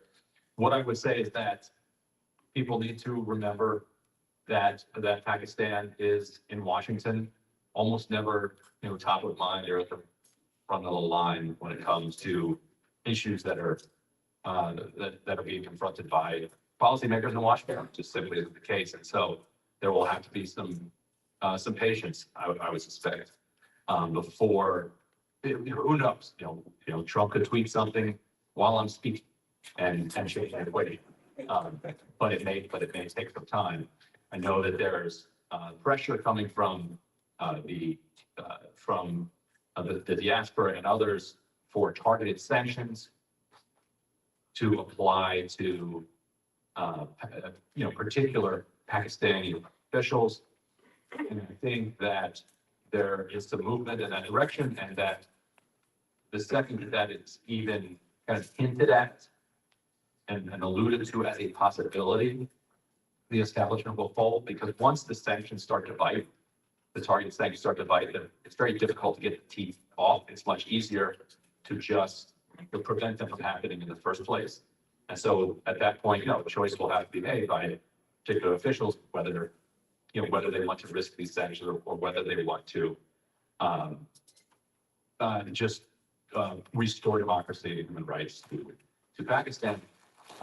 My understanding is that the military is aware of the direction that this is going, and is essentially negotiating for time, and negotiating some details, and trying to set up a situation in which they will be in the least bad position, following whatever comes next. And so it does feel that that's all headed in that direction. Two quick things I would say. The diaspora is somewhat new to this level of kind of activism in the United States and in Washington, and it requires constant, regular contact with members of Congress, senators, House members. But it is a doable thing. Like a small but determined group of individuals can actually be heard and register real noise in Washington. And members of Congress, if they don't have to make a choice, they will never make a choice. And if they don't hear from constituents, they will do whatever it is that the national security state suggests that they do. If they hear from constituents, it then becomes a choice. Doesn't mean they're always going to side with their constituents, but it means it's a choice, and they're forced to at least kind of make that. And finally, what I would say is, continue to read Drop Site News. We launched a little more than 6 months ago. We need support. We need people to subscribe to our to get our news in their inbox and to share with friends. And we need people to subscribe and donate. It's a 501c3. It's important that what's going on in Pakistan be covered and be front and center for these policymakers. If they don't have anything to read, and all they're doing is reading what's in the New York Times, which is going to be wildly one-sided, or coming out of the Pakistan media, they're going to throw their hands up and say, this looks like a mess. This isn't something I want to be involved with. There has to be something that they can touch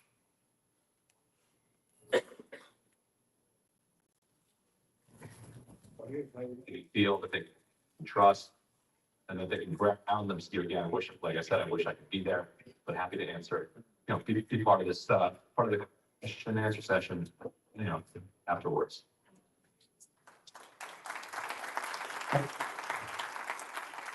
Ramit, if I have correctly understood you, you are in a position to take questions. Do you have the time? Okay. So since I have to leave, raise your, ask you, raise yourself. Do you have a second mic here? Is there a second mic? Yeah. So, introduce yourself very quickly and ask your question. Yes. I'm just organizing this, just give it. Yes. Do you want to raise the question? Yeah. Okay. No. So you want to raise the question? Give me problem. Okay. Yeah, thank you. Thank you. Gee, can you introduce yourself and then raise the question? My name is Shahbaz Gill, and I'm representing from Wajahat here. My question to Ryan is, you seem to have a lot of information regarding the military there in Pakistan.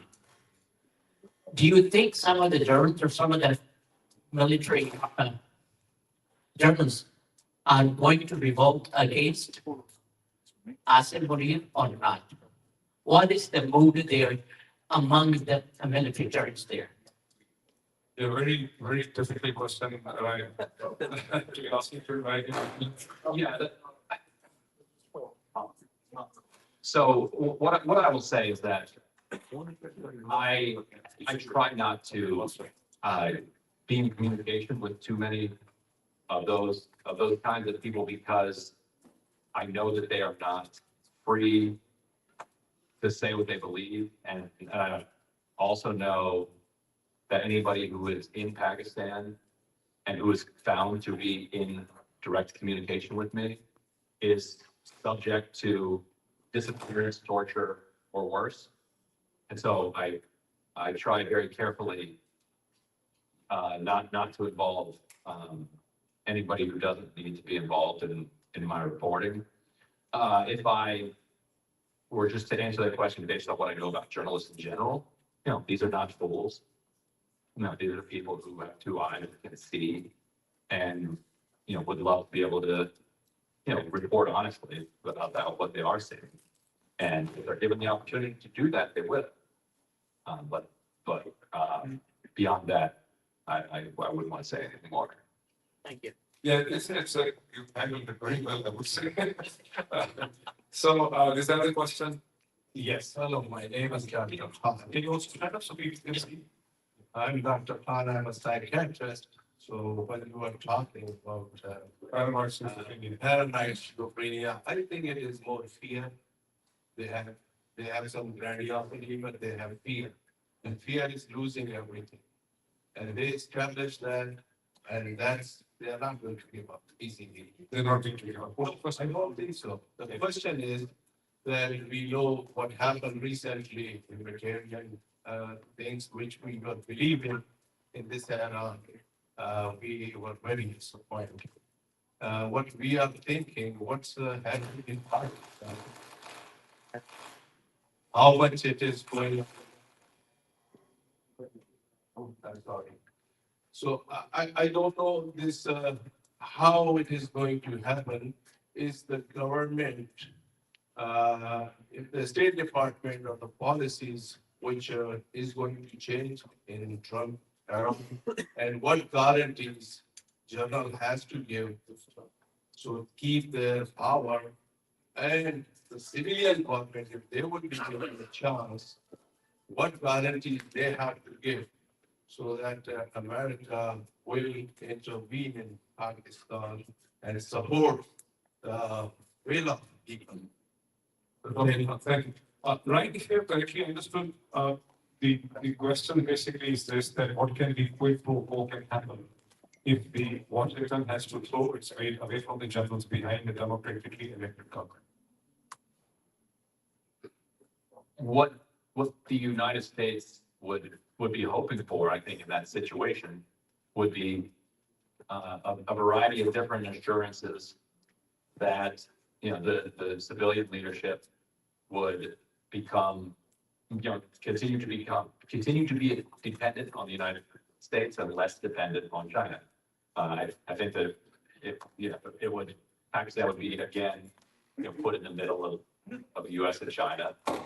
And that the US would hope to get some type of concessions, from the civilian leadership around those questions. Because that has always been, the thing that has driven the United States to develop its relationship with the military is that it trusts the military is going to be a strong ally of the United States and will do what the United States asks it to. And it is less sure about the civilian leadership, and it is also pretty confident, or has been for many decades, confident that the civilian leadership is not actually calling the shots anyway, so that therefore they might as well deal with the military. In a world where the U.S. believes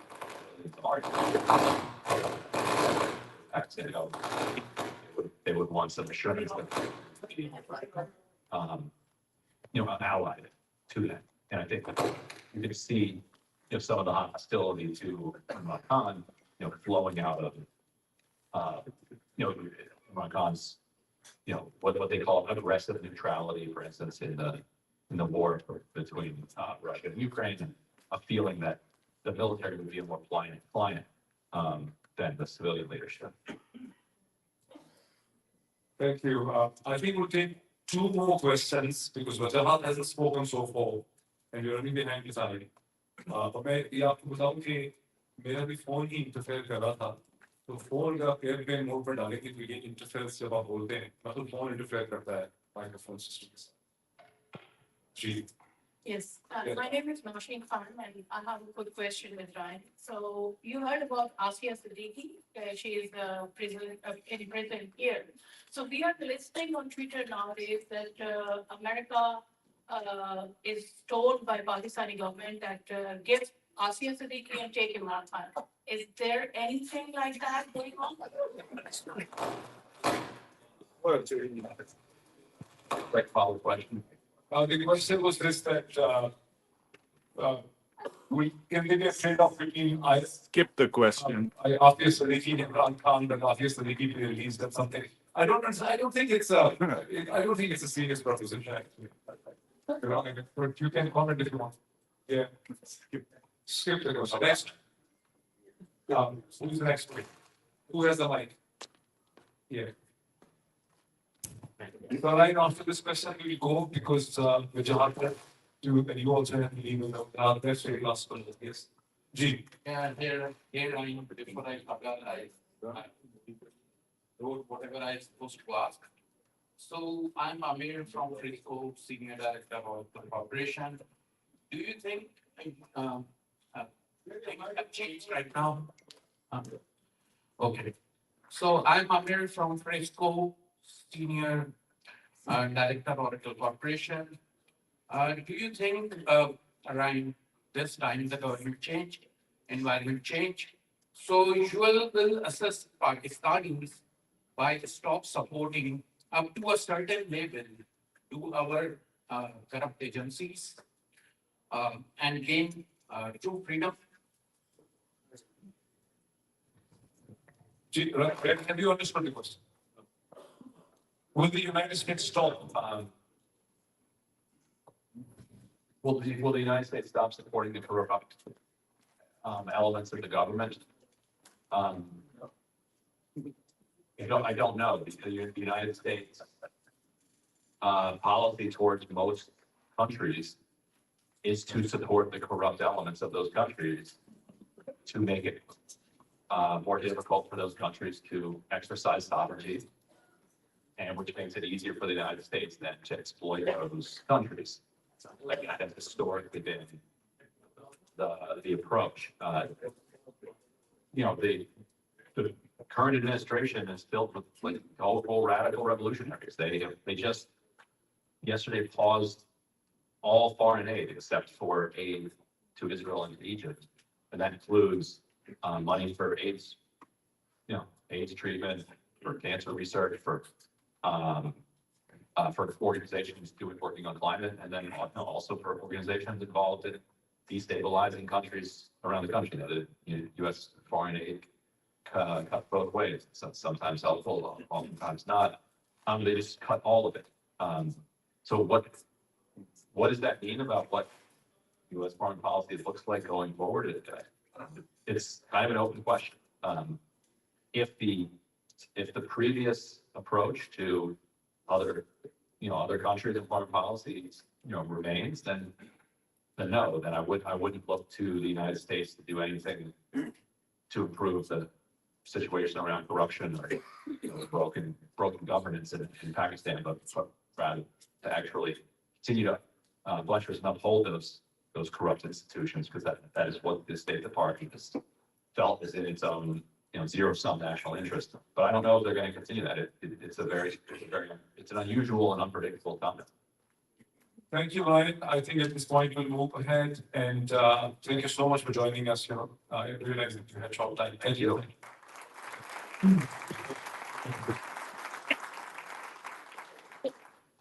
I hope everyone in this room understands Urdu. Yes. Yes. कोई ऐसा तो नहीं है जिसको English भी आती होगी. Okay. वो आपको तुम्हें कैसे बताएगा? और तुम्हें पूछने का I understand. I can even see now. Wajahat is yours, please.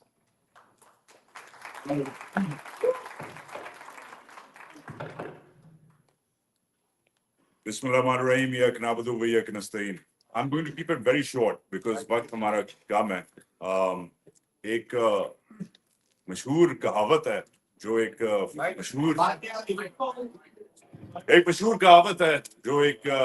मशहूर पाकिस्तानी जनरल साहब फरमाते थे. इस पे बहुत सारी किताबें, बहुत सारी चीजें लिखी गई हैं. सिंपल सी कहावत है, फिर समझ जाए आपको तो आपको बहुत सारी चीजें समझ आ जाएंगी. अल्लाह, आर्मी एंड अमेरिका, ये किताब भी है, डॉक्यूमेंट्री सीरीज भी है, बहुत सारे इस पे ऑप-एड कॉलम्स लिखे गए, बहुत सारे इस पे ब्लॉग्स हुए, बहुत सारी लाखों हजारों ट्वीटें इस पे हुई हैं. क्योंकि ये जो जनरल साहब थे, उन्होंने जब 80s में, या मैं ज़ियाउल्लाह की बात नहीं कर रहा, एक और जनरल है, I don't want to waste your time, कि कौन था, वो ये कहता था कि ये पाकिस्तान के 3 सतून है. अब अल्लाह पे तो डिबेट नहीं करनी ऑब्वियसली, बिकॉज अल्लाह के नाम पे ये मुल्क बना है. अब आ जाए दूसरे जो हैं, आर्मी और अमेरिका. अच्छा, वो भी जिस तरीके से ये उन्वान डिक्टेट करवाया गया था और थ्रो अराउंड होता था, तो बिहेवियर ऐसा ही था कि इस पे भी डिबेट ना करो. जैसे अल्लाह पे डिबेट नहीं हो सकती, तो वैसे आर्मी और अमेरिका पे भी डिबेट नहीं हो सकती. वो जमाना बदल गया. आर्मी पे तो हम रोज डिबेट करते हैं, अभी भी करेंगे, और दुआ करनी चाहिए, क्योंकि ये एक नॉर्मल आर्मी नहीं है. माशाल्लाह से एक्स्ट्रॉर्डिनरी फौज है, दुनिया की सबसे बड़ी मुसलमान फौज है, दुनिया की 5वीं बड़ी फौज है, दुनिया की वाहिद इस्लामी न्यूक्लियर फौज है. और ये सिर्फ एक फौज नहीं है, ये टेकर भी है, ये कंस्ट्रक्टर भी है, ये महाराजा भी है, ये राजा भी है. तो और ऑब्वियसली एक पॉलिटिकल पार्टी भी है, जिस तरीके से बिहेव करती है. तो इस पे तो डिबेट अभी हम करेंगे क्वेश्चन एंड आंसर सेशन में. बट मैं एक्चुअली डिबेट जो छेड़ने आया हूँ, वो तीसरा उन्वान, अमेरिका. अब जो जनरल साहब ने 80s में बात की थी, उसमें उन्होंने कहा था कि अमेरिका को डिबेट नहीं कर सकते आप. मगर एक्चुअली एज अमेरिकन ये तो बकवास हो, क्योंकि डिबेट तो इस मुल्क के डीएनए में, और एज प्राउड पाकिस्तानी अमेरिकन अब उस कहावत के 20, 25, 30, 40 साल बाद अब ये रिस्पॉन्सिबिलिटी आप पे आ गई है कि अमेरिका को डिबेट किया जाए, अमेरिका के रोल को डिफाइन किया जाए. कैसे? अमेरिका जिस तरीके से पाकिस्तान को इस्तेमाल करता आ रहा है, और जिस तरीके से पाकिस्तान अमेरिका को इस्तेमाल करता आ रहा है, इसको एक ही कुव्वत शिफ्ट कर सकती है, और वो इस कमरे में बैठे. दुनिया के हर मुल्क में पाकिस्तानी हैं जी. ब्राजील में भी होंगे, फिनलैंड में भी होंगे, آسٹریلیا میں ہیں, کچھ کرکٹ بھی کھیلتے ہیں ان کے لیے, مگر ایکچولی جو سب سے پاورفل, سب سے ایجوکیٹڈ, سب سے ہائی ارننگ, سب سے انفلوئنشل اور ماشاءاللہ سے سب سے کنیکٹڈ جو اوورسیز پاکستانی کمیونٹی ہے وہ میرے سامنے ہے.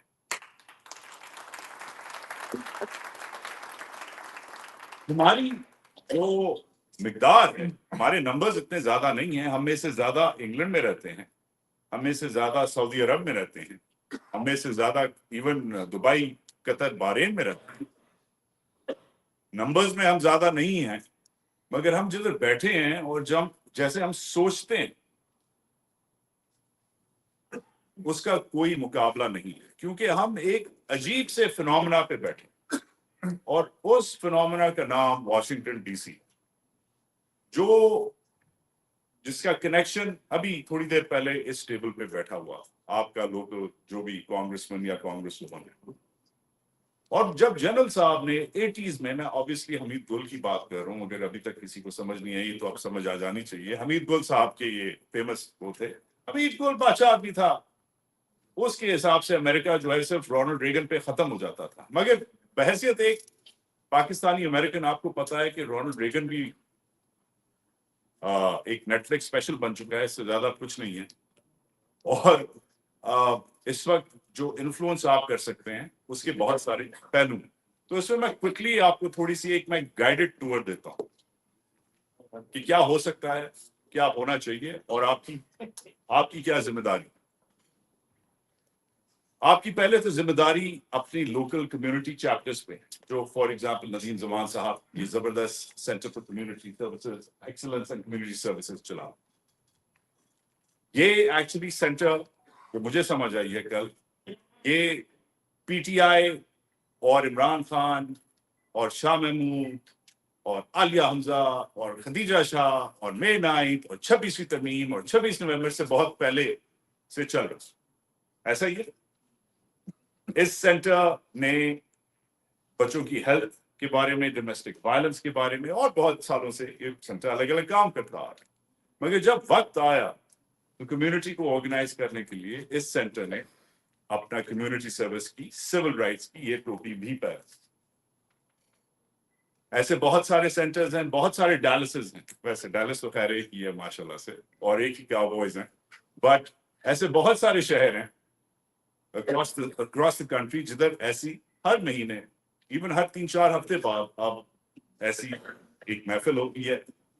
اس میں ہم آتے ہیں, اس میں ہم بات کرتے ہیں, اس میں میں لائیو کرتا ہوں. ڈاکٹر صاحب اپنی زبردست ٹائی پہنتے ہیں, گل صاحب اپنی زبردست پنجابی بولتے ہیں, اور پھر ہم چلے جاتے.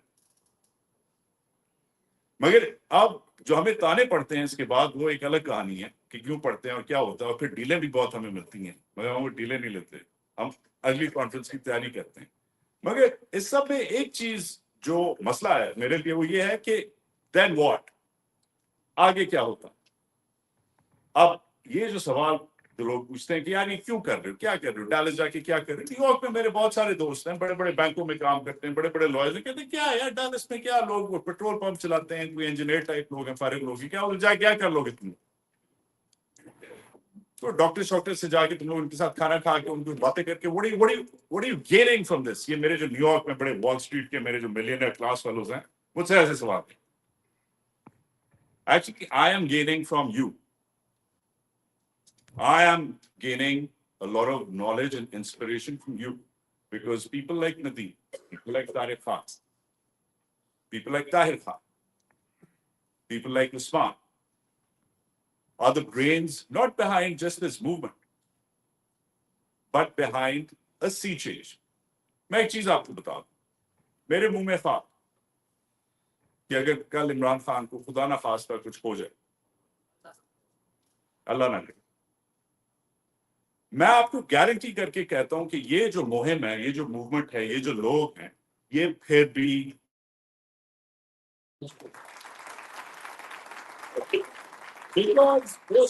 اس بندے نے کچھ کر دیا.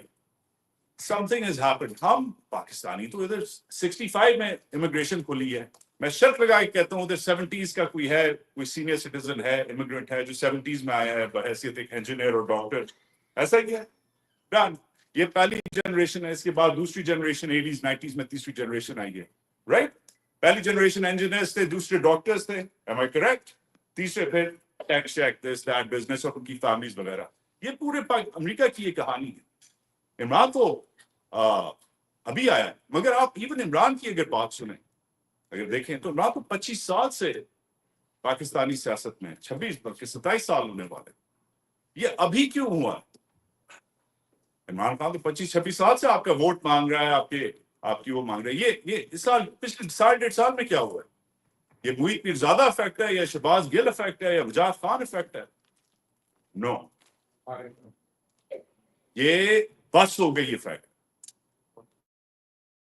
یہ وہ افیکٹ ہے جس میں آپ کا جو صبر ہے آپ کراس ہو چکا ہے. اور یہ ان کو بات سمجھ نہیں آ گئی, اللہ, آرمی اور امریکہ والے. اینڈ بیکاز یہ ان کا ایک جوک ہے, یہ جو سناتے ہیں, یہ جوک یہ میں اکثر سناتا ہوں کیونکہ یہ جو مذاق ہے, لطیفہ ہے, یہ اکثر GHQ میں ہی اس کی انٹرپریٹیشن ہوتی ہے کہ دنیا کی سب سے جو تیز فلائٹ ہے جو راولپنڈی پہنچتی ہے وہ واشنگٹن سے اڑتی ہے. کچھ کام کروانا ہو تو واشنگٹن سے کروایا تھا. ویل وہ تو بات ٹھیک ہوگی, مگر جو واشنگٹن سے وہ جو سب سے تیز فلائٹ ہے وہ اس جیسی کمیونٹیز سے, اس جیسے شہروں سے اڑتی. ابھی یہ جو کانگریس وومن ہے, انہوں نے کیا بولا اور فرمایا؟ ایک تو انہوں نے کہا 3 باتیں. پہلی بات کی کہ میں آپ کی نئی کانگریس وومن ہوں, شکریہ, ویل ڈن. دوسری بات انہوں نے کی کہ میں ہاؤس فارن افیئرز کی کمیٹی میں بیٹھتی. تیسری بات انہوں نے کی کہ میں ساؤتھ ایشیا کی جو سب کمیٹی ہے اس میں بھی آ گئی. مگر چوتھی بات کسی کو یاد ہے جو سب سے امپورٹنٹ بات ہے جو انہوں نے کی؟ جی ہاں, اور انہوں نے جو چوتھی بات میں کہا کہ خالی ریچ آؤٹ نہیں کرے, مجھے سمجھائیں, مجھے بتائیں, مجھے دکھائیں مجھے کہ میں آپ کو کیسے ریپرزینٹ کروں.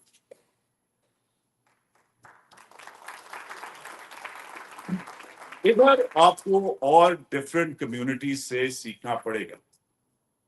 آپ اس وقت اس سچویشن میں ہیں جس سچویشن میں جو یہودی کمیونٹی تھی امریکہ کی 40s اور 50s میں تھی, جب اس کی کوئی ریپرزنٹیشن نہیں تھی, جب اسے چپیڑے پڑتی تھیں مین سٹریم واسپ سے جو پراپر گورے ہیں, جب وہ آرگنائز نہیں تھے, جب وہ دوسری جنگ عظیم کے بعد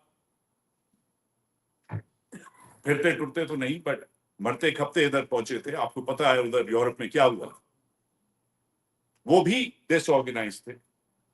مگر الٹیمیٹلی انڈاؤمنٹس کے ذریعے, چیئرز کے ذریعے, universities, institutions, think tanks, journalist, channels, media, even ہالی ووڈ میں آج ان کی انفلوئنس جو ہے وہ ناقابل فراموش, کیونکہ وہ جب آئے تھے کچھ نہیں تھا. آپ کا اب ان والا حال ہے کیونکہ اب آپ کو بھی چپیڑیں پڑ رہی. اب مسئلہ یہ ہے کہ وہ تو آرگنائز کر کے تو اب اس ملک میں کچھ بھی کروا لیں. ان کی تو لابنگ اب اتنی اسٹرانگ ہے کہ وہ مطلب ادھر سے اسرائیل کی جو پالیسی ہے ادھر سے ہی آپ کو پتا ہے امریکہ سے ہی ڈکٹیٹ ہوتی ہے. وہ تو اب ایک اچھی لابنگ کی بجائے ایک اب خوفناک قسم کی پرو اسٹیبلشمنٹ ڈیپ اسٹیٹ لابنگ ان کی ہو گئی ہے. خدا نہ خواستہ ایسی ہماری کبھی حالت ہو, but there are lessons to be learned from even smaller communities. آپ سے کم ہیں آرمینینس مقدار, آپ کے آدھے کے بھی آدھے, آپ 1.25 ملین لوگ, آپ کے آدھے کے بھی آدھے آرمینینس ہیں آپ سے بیٹر آرگنائزڈ. کیوں؟ کیونکہ they have invested in institutions. ادھر آ کے میرے ساتھ, شہباز کے ساتھ, موئید کے ساتھ تصویر کھچا کے, کوئی سوال پوچھ کے اور واپس گھر جا کے بریانی کھا کے سیٹرڈے کو ڈکار مار کے سو جانے سے کچھ نہیں ہوگا.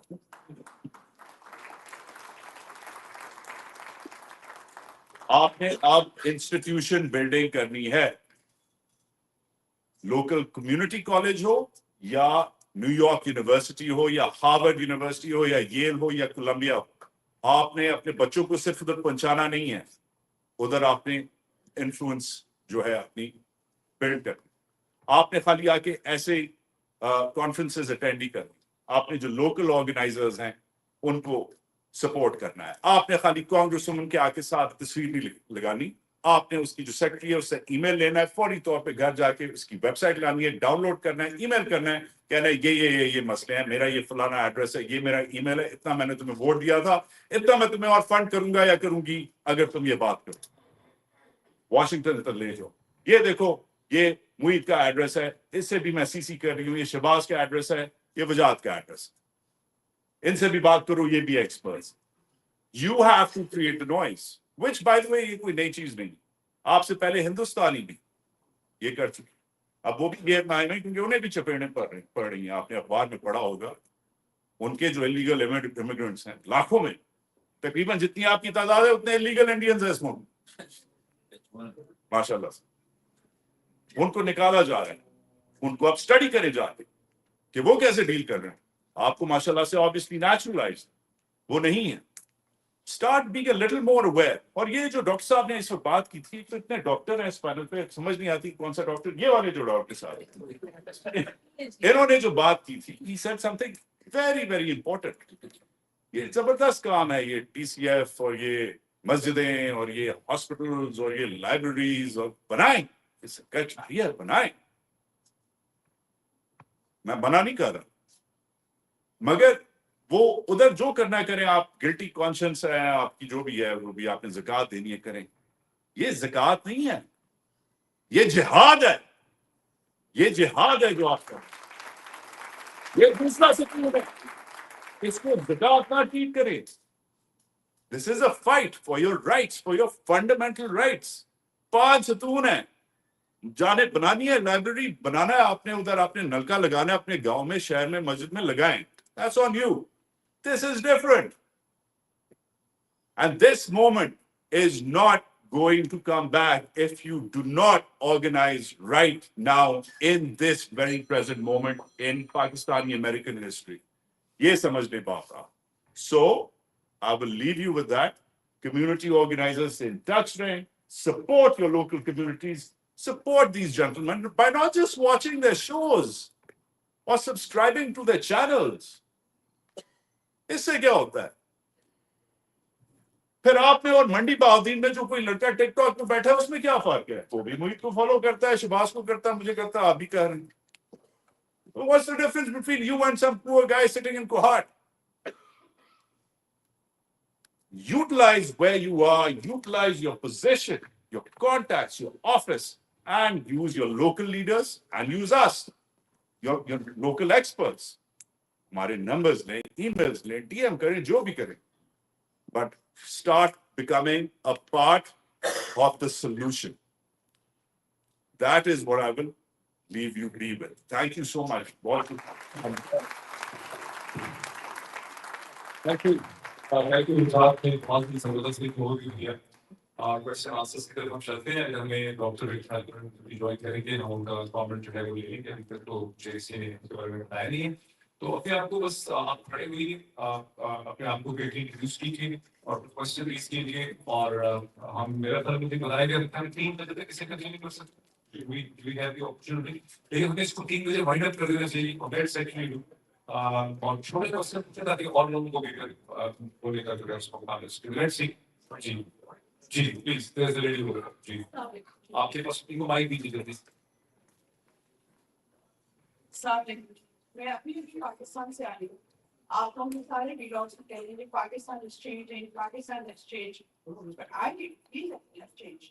वहाँ जाके आप से कहेंगे, आप किसी रेस्टोरेंट में गए, वो आपको पेप्सी सर्व करेंगे, वो आपको कोक सर्व करेंगे, हम कहेंगे कि हम बॉयकॉट करते हैं, वो फिर वाई आप उनसे कहेंगे कि पैसे कम हो रहे हैं, कहते हैं आप कंजम्पशन अमेरिका से मंगा रहे हैं ना, हम कहते हैं खान साहब ने मना किया है कंडीशंस।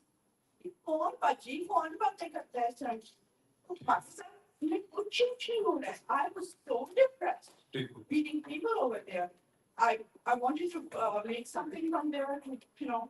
तो मैंने उससे कहा कि अब तुम्हारा बिजनेस कैसे जा रहे हैं? तो बाजी अब ठीक जा रहे हैं, पहले तो बहुत ही मंदी थी लेकिन अब थोड़ा बेहतर है। तो मैंने कहा अब पता चल रहा है ना फर्क जब खान साहब थे, तो कहते हैं हमारे बाप दादा का कह जाता है कि कौन है जी। मतलब जब तक हमारे बाप दादा का कुछ जाएगा नहीं चेंज करना था So बुनियादी तौर पे कुछ चेंज लोग समझते नहीं है क्वेश्चन है फायदा फाइजल ठीक इसको भी क्वेश्चन को एड्रेस कर लें एक और क्वेश्चन है ताकि क्विकली हम Faizal thank you for your जी जी भाई दीजिए किसी इसके पास भाई मैं आपकी तरफ भी लेके आता हूँ उसी साइड जी साहब So my name is Babar, लेकिन for obvious reasons I'm going to give my full name right now we'll call it really in fact last month last job the number Pakistan यहाँ भी close up थी लेकिन Pakistan में था ना last year but then last 4 days में भी जी so but again my question is around Wajahat's point right it's very important that we understand and I asked the similar question last time I met you, Dr. Gill, right? What I don't know who knows here that when was the last time India got IMF bailout? That was 92, 91, 92. You said that, 92, right? 91. And we have been relying on the bailout since ages, right? हमारा तो अगला 6 महीने नहीं गुजरते without command. India ने अपनी direction change कर दी थी 40 years ago. Some 45, 50 years ago, right? We have not been able to do that. Our transition through right now is my question. Last time, आपकी तरफ भी यही था, गुजरात आपकी तरफ भी यही है. Who are think tanks right now in Pakistan even to remotely think in this direction? बिल्कुल सही है. और thank you so much. अच्छा आपने से जवाब मेरे को आप दिया. मीनल मेरी रिक्वेस्ट ये होगी माइक इस तरफ एक दफा इस तरफ से माइक दे एक तरफ से इस तरफ दे यहाँ पर किसी से भी जो लेना चाहते हैं माइक दे दें ताकि उस पर बात शुरू करें ठीक है जी you want to respond? I'll keep it quick. Babar, if your question is about why you're not giving me a real name, both of their, my sympathies, ना करे, तुझे खाली अच्छी कॉलें हैं मेरी समाज में, जो मुझे आती हैं होना है. But to answer your question, you know, this is a really dangerous problem, and this is really important to understand. The think tank circuit here, if that's your question. The think tank circuit here versus the think tank circuit here. इधर जो think tank circuit है, वो बड़े simple phenomena पे operate करता है. ठीक है? उसका funding जो है front door funding होती है उसकी. ठीक है? You knock on their door. For example, you say, "Yeah, we have the Center of Excellence of Community Services. Here's $100,000." You knock on, I don't know, the Carnegie endowments or Brookings or the Atlantic Councils, or Wilson's Group. Gee, we want you to get yes, how big we have. Here's $100,000 or $1 million or $2 million or $30,000, depending. We want you to write a paper. We want you to hold a conference. We want you to sponsor a study. We want you to hold a series of brown bag lunches with senators. We want you to be able to hold a round table for 7 days with the national security apparatus of this country. Depending on your budget and depending on your capacity, on their capacity, you approach them. And to say, okay, I want you to do this for the next 1 year every month, or for the next 5 years, once a month, depending. And that's how it works because ये बड़ा transparent और open-ended किस्म का मामला. आप आज जाके Atlantic Council के 5 साल लेजिस्लेचर पे 10 दिन कहे कि यार पाकिस्तान में EVs पे लिखो कि elected vehicles हैं पाकिस्तान में करना वो weekend नहीं. उनके पास specialists हैं उठाएंगे और उस पर काम करना शुरू करेंगे. Then Indians are very good at this. You're not, because you would rather put your money in a masjid or a library or a nalka in Mandi Bahudi. Right? The Indians have actually, right around the time you mentioned, the Indians have been penetrating K Street, which is the lobby street, and the DuPont Circle area of Washington, the think tanks and Zada Bagara sab jo bhi hain. They've been doing a pretty good job of penetrating that. आज जितने भी South Asia centers हैं, चाहे वो Harvard में हो, चाहे वो Atlantic Council में हो, चाहे वो Wilson Center में हो, South Asia centers Indians dominate कर रहे हैं. उसमें ना पाकिस्तान है, ना अफगानिस्तान है, ना नेपाल है, ना even Bangladesh. तो जो Indian जो dominance आई है, ये अभी नहीं आ गई. बड़ा simple सा है. They know where to knock. You don't. Now you do. Hopefully after this as well. The Pakistan think tank circuit, forget about it. Every think tank circuit, जो think tanks उधर हैं, जो policy making करते हैं, तो करते नहीं हैं. खुद ISI का जो aim है वो करता है. اور زیادہ تر جو باقی بیچارے ہیں جو ادھر لابیسٹ ہائر کیے ہیں انہوں نے ایپری نے فار ایگزامپل کیا ہے یہ سب ایسا بیک ہے یا ایسا لانے اپنے بجٹ سے 10 گنا زیادہ. یہ سب ایسا بیک ہے یا ایسا آپریٹڈ ہے یا ایسا کہ فرنٹ آفیسز ہیں جو ان کا اے بینک چلاتا ہے ادھر ایک کا دکا بیچارے ہیں یس ہیں بٹ وہ بیچارے یا اکانومی پہ چھوٹے موٹے کرتے ہیں they not really worth looking کہ ان کو انفلوئنس کرنا بڑا آسان ہوتا ہے. آپ بندہ بھجواتے ہیں بس لیڈی صاحب ہیں وہ اکنامکس پہ جو کرتے ہیں ان کے پاس وہ سال میں پلڈاٹ ایک رپورٹ نکالتا ہے الیکشن پہ پلڈاٹ والے کو جو بلال صاحب ہیں اچھا آدمی ہے but they not doing much work there. Think tanks ادھر میں انویسٹ کرنا ایک زبردست اپرچونٹی اس کے لیے 3 کام کرتے ہیں آپ اور آپ میں سے کوئی بھی اس کمرے میں بندہ ہے بندی انویسٹ کر سکتا ہے 3 کام 1 تھنک ٹینک میڈیا کا کام چیزیں جو ہے ایسے ایونٹس کرواتا ہے لائیو اسٹریم کرتا ہے ایکسپرٹس کو بلاتا ہے سینیٹرس کو بلاتا ہے ایون آفیشلس کو بلاتا ہے رائٹ. دوسرا کنسلٹنسی کا کام کرتا ہے ادھر کی گورنمنٹ کے پاس بیک ڈور جاتا ہے بات کرتا ہے کہتا ہے یہ دیکھو یہ بہت ہو گیا تم ہو گیا کا مسئلہ یہ نہ کرو ادھر یہ لاسز ہو. اور تیسرا آپ کا جو کام ہے وہ ریسرچ کرے گا ایکچولی سوچتا ہے جو کام انٹیلیجنس ایجنسیز کرتے ہیں انٹیلیجنس گیدرنگ انٹیلیجنس کلیکشن کرتا ہے. تو یہ ایک بڑا زبردست طریقہ ہے امریکی اسٹیبلشمنٹ مطلب واشنگٹن میں گھسنے کا. اس صحیح تھنک ٹینک میں اگر آپ کی آرگنائزیشن یا آپ خود ووٹ اور بائی دا وے سب پاکستانی ہیں ایسے جو صرف واشنگٹن میں جو تھنک ٹینکس کو سپورٹ کرتے ہیں. I can always guide you how to better support the right program and the right thinkers at the right impact. Thank you. اس سے پہلے آپ کی کوشچن کی طرف مجھے بہت سا ایڈ کرنا چاہتا ہوں بابر وجاہت تو بہت اچھا ایکسپلین کیا. آپ کا کوشچن ہندوستان کے حوالے سے تھا تھنک ٹینک کے حوالے سے. دیکھیے پاکستانی کمیونٹی کے مائنڈ میں خاص کر کے ہماری فوج کے کہنے کی وجہ سے ہماری فوج بہت زیادہ پاکستانی فوج کو لگتا ہے کہ تھنک ٹینک ہونی چاہیے کیونکہ بہت بڑی گہری چلی گئی اس کے تھنک ٹینکس بھی امریکہ کا بڑا امپورٹنٹ رول پلے کر رہے ہیں. Think tanks basically corporate funded ہیں کارپوریشنس کو جس قسم کے ریزلٹس چاہیے وہ تھنک ٹینک سے ریزلٹ حاصل کرتے ہیں. سو اگر ایک اینٹی اسموکنگ قسم کی کوئی کمیونٹی ہے وہ اسموکنگ کے خلاف اگر ریسرچ کروانا چاہتی ہے تو وہ ایک تھنک ٹینک کو کسی کو پیسے دیتی ہے وہ کہتے ہیں اسموکنگ کے لنگ کینسر ہوتا ہے. دوسری سائڈ سے ایک دوسرا گروپ ہے وہ کہتا ہے کہ نہیں ہوگا تو اسی طرح سے فنڈنگ کر دیتے ہیں. امریکہ کا نالج اس کے تھنک ٹینکس میں نہیں ہے اس کی یونیورسٹی سے کرتا ہے.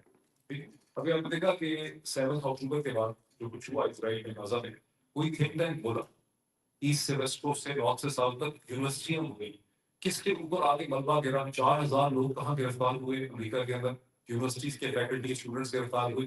کن کو ہٹایا گیا یو پین کے پریزیڈنٹ کو کولمبیا کے پریزیڈنٹ کو ہارورڈ کے پریزیڈنٹ کو انہیں کو ڈسپلیس کیا گیا. پریشر ان کے اوپر ہے. تو یہ ہے ڈسکشن. سیکنڈلی ہندوستان میں کوئی زیرو کانٹریبیوشن ہے تھنک ٹینک کی ان کی اکنامک میں. منموہن سنگھ نے جو کانٹریبیوشن کی وہ ان کی پولیٹیکل پروسیس کانٹریبیوشن ہے. پاکستان میں پولیٹیکل آئیڈیاز اس لیے نہیں پنپ سکتے کہ فوج ایک تھرڈ پارٹی کے طور پر موجود ہے وہ کسی بھی پارٹی کو کام نہیں کرنے دیتی. نواز شریف کو head down much better Imran Khan کو head down much better peoples party کو ہیڈ ڈاؤن میچر. اگر درمیان میں یہ کنویں کے اندر یہ والا فوج والا جو مسئلہ ہے جب تک کنواں سے فوج نہیں نکلے گی اس وقت تک پروگریس نہیں ہو سکتی. جی پلیز. میرا نام شاکر ہے اور میں کوشچن ہے کہ پاکستان کے جو مطلب کہ سارے لمٹ کراس کر گئی جو مظالم ہیں پاکستان میں کیا ہے سارے مظالم تو آزاد پروسیس تو مطلب کہ لوگوں کو ننگے کر دیے اور پھر لوگ رشتہ داروں کے سامنے جرنلسٹ کو قتل کی گئے ہیں اور چادر سردی اور یہ ساری چیزیں جو ہے اس کی ہماری ہو گئی ہے. سو ہمارے پاس ادھر تو مطلب کہ جسٹس سسٹم ہے ہی نہیں. تو کیا ہم اس طرح کر سکتے ہیں کہ ان کو کیس میں یا فرض کرے کورٹ آف جسٹس میں یہ ساری چیزیں اویلیبل ہے کیا ہم اس کو مطلب اس کو وہاں پہ ایک کوشچن میرا ہے. دوسرا یہ کہ اس کا بعد ویسے کا جو ہوا تو انتظار میں جو ہے نا وہ اس کو وہ چھپا رہے ہیں. تو Y was that like the website like a Facebook or something social media استعمال کیوں نہیں کی گئی کہ ان کو جو مطلب کہ مسنگ ہے یا اس میں جو مرے ہیں کہ ان کی صحیح تعداد کو اپڈیٹ کر سکیں. میں اس کوشچن شہباز گل کو شہباز گل کر سکتے ہیں. میرا آخری سوال یہ ہے کہ یہ ساری چیزیں جس طرح وجہ کہ مجھے کہ اس ٹائم آف ایکشن رائٹ تو जो tools है उसको हम क्यों इस्तेमाल कर सकते हैं? For example, like if we stop everybody here and everybody in America stop sending money no matter what it is needed for, अगर हम stop कर सकते हैं तो जो है ना वो बहुत बड़ा impact कर सकते हैं. Why don't we to lead us towards those kind of action items? Thank you. अच्छा recap सवाल.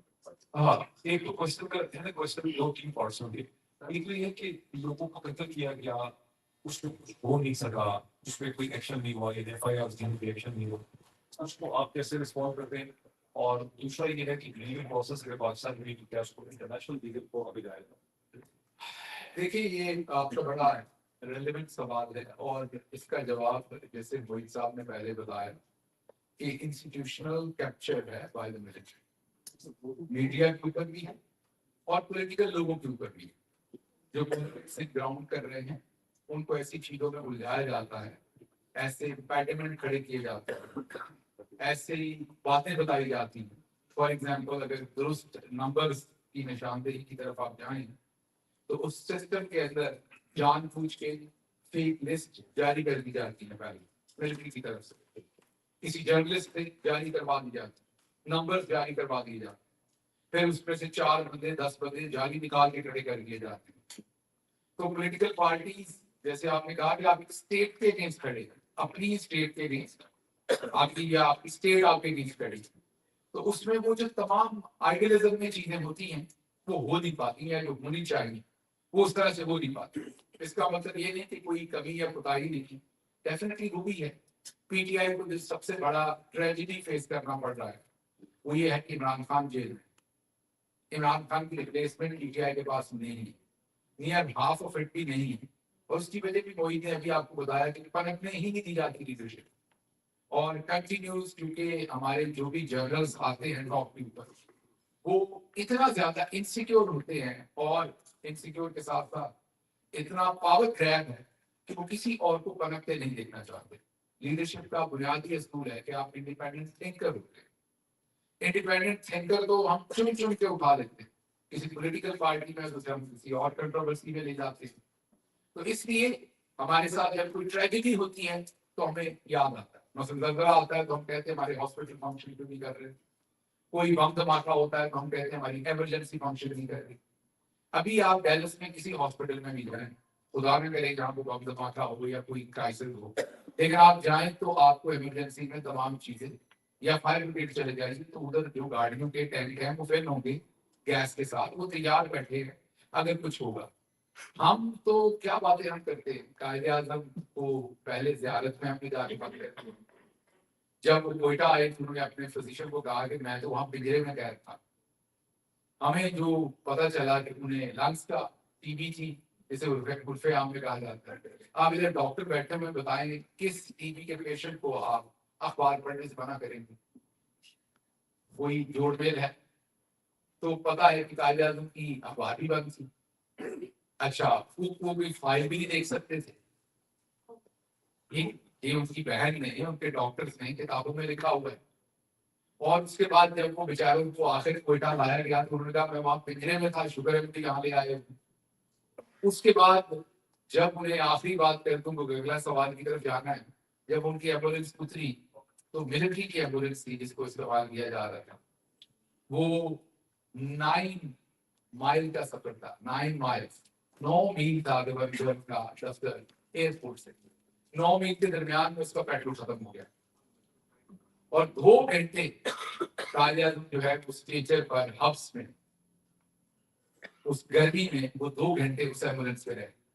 जो उनके मिलिट्री सेक्रेटरी थे वो नई एम्बुलेंस लेने गए तो वहां पर एक बड़े बिजनेसमैन थे जो खैराती एम्बुलेंस चलाते.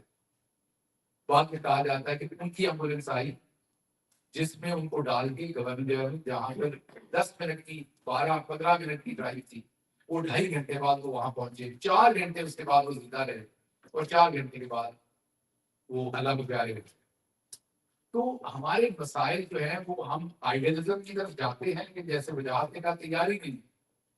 तैयारी यही अभी आप देखने जाके फेसबुक पे मंडी गौरी में जो शादी होगी उससे हम पैसे उड़ा रहे हैं. अब तो डॉलर उड़ाने शुरू हो गए हमारे लिए. और वो आप परेशान हो जाएंगे कि वो जाली डॉलर है या असल है, और वो पैसे उड़ाएगा, उसके बाद वो यहाँ आके गालियां देगा पीछे रिश्तेदारों को, वैसे धोखा कर दिया सबने। सो एक अजीब सिस्टम का वैल्यू सिस्टम का मसला है। हमारे लिए जो प्रायोरिटीज है वो हमने इंस्टीट्यूशनल डेवलपमेंट पर नहीं है हमारा फोकस। हमारा फोकस जो है वो सामने सामने वाली चांदी पर है। मैं अक्सर यही कहता हूँ कि जब आप वहां पर जाके चैरिटी भी करते हैं, आप एक स्कूल बना लेंगे, एक कॉलेज बना लेंगे, एक यूनिवर्सिटी बना लेंगे, तो वो जो मिनिस्टर लगाया हुआ है खोता उधर एजुकेशन का या हेल्थ का या जो भी, और उसके पीछे चौधरी बैठा हुआ, वो उतनी देर में 25,000 स्कूल वीरान कर दे, तो आप कितने बनाते जाएंगे, कितना आप चैरिटी पे करेंगे। कौमें आप यहाँ भी क्या करते हैं, किसी बंदे को you teach them how to catch the fish, अब रोज तो नहीं उसे फिश दे सकते ना ले जाके, तो वो सब लोग मेहनत करने वाले लोग हैं पाकिस्तान में। अगर आप एक सिस्टम प्रोवाइड कर देंगे तो हम करते क्या है कि हम चैरिटी करते हैं, उनके हाथ में चढ़ते हैं वो खा लें, लेकिन हम सिस्टम्स डेवलप नहीं करते, और ये कौमी प्रॉब्लम है शुरू दिन से। और इसमें हमारी जिनके पास जाहिर ये नहीं कि इसमें सियासतदान इससे मुबर्रा, इससे प्रोफेसर मुबर्रा है, जर्नलिस्ट हैं, लेकिन जाहिर है जिसके पास पावर है रिस्पॉन्सिबिलिटी भी तो उसी की है, तो सबसे ज्यादा पावर इस मिलिट्री के पास है, तो रिस्पॉन्सिबिलिटी उनकी। अब जब मिलिट्री का पूरा टारगेट ये है कि कितनी शहादतें हुई हैं वो पता ना लगे, तो वो कामयाब हो रहे हैं। इमरान खान बाहर होता तो वो कामयाब ना होने देता। आप शहबाज गिल, मैं किसी और का नाम नहीं लेता, अपने दोस्त गुस्सा कर जाते, मेरे से यकीन करें कि सवाई इमरान खान के मेरी पूरी पार्टी तंग है, और उनका बस चले तो इमरान खान के साथ में मैं भी हूँ। तो सिंपल बात यह है कि ना मैं ना कोई और वो गैप फिल नहीं कर सकता जो इमरान खान होते तो आज आपको एक एक नाम याद होता, जैसे वो आपको एक एक चीज याद करवाते थे ना, आपको एक एक बंदे का नाम याद होता, उनके घरों में जाते, फातिहा पढ़ते, उन्हें उनकी ह्यूमन स्टोरी सामने लेके आते, दिखाते कि ये माँ है जिसका। तो ये आपका जो सवाल है वैलिड है, हमारी कोताहियां हैं, लेकिन इसके पीछे पूरी लंबी हिस्ट्री है हमारी एक ही हुआ।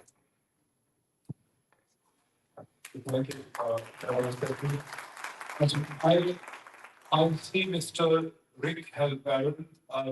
Rick, this is Dr. Moeed Pirzada here. Can you hear me? Rick, can you hear me? I can. I can hear you. Can you hear me okay? Yes. Yes. Rick, thank you so much. Rick, thank you so much.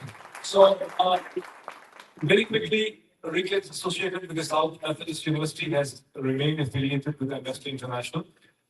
Before you joined, a question was asked here, a very interesting question, and I am not saying that you are the right person to answer that question. The question is this, that within the state of Pakistan, the legal institutions and the court systems have totally failed. So much so that hundreds of people have been shot, just like the banana massacre of Colombia in 1928. Hundreds of people have been shot, and the Pakistani military has taken away and disposed of the dead bodies. And no legal process has taken, no criminal investigation, no cases, no media can discuss it.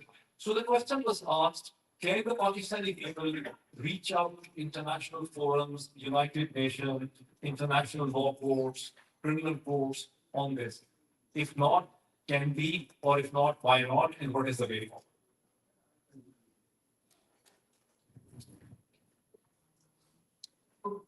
Thank you. That's a pretty intense question for sure. Let me just say this. All human rights for any country, US, Pakistan, any country, all human rights are grounded, in my opinion, in two things. Obviously, the international human rights framework and is organized from within the United Nations and the Universal Declaration of Human Rights, and that all human rights, whatever the individual issue is, and it's very, very basic, is a human rights education issue. Most people in the world, most people in every country in the world, sadly, do not know what their human rights are.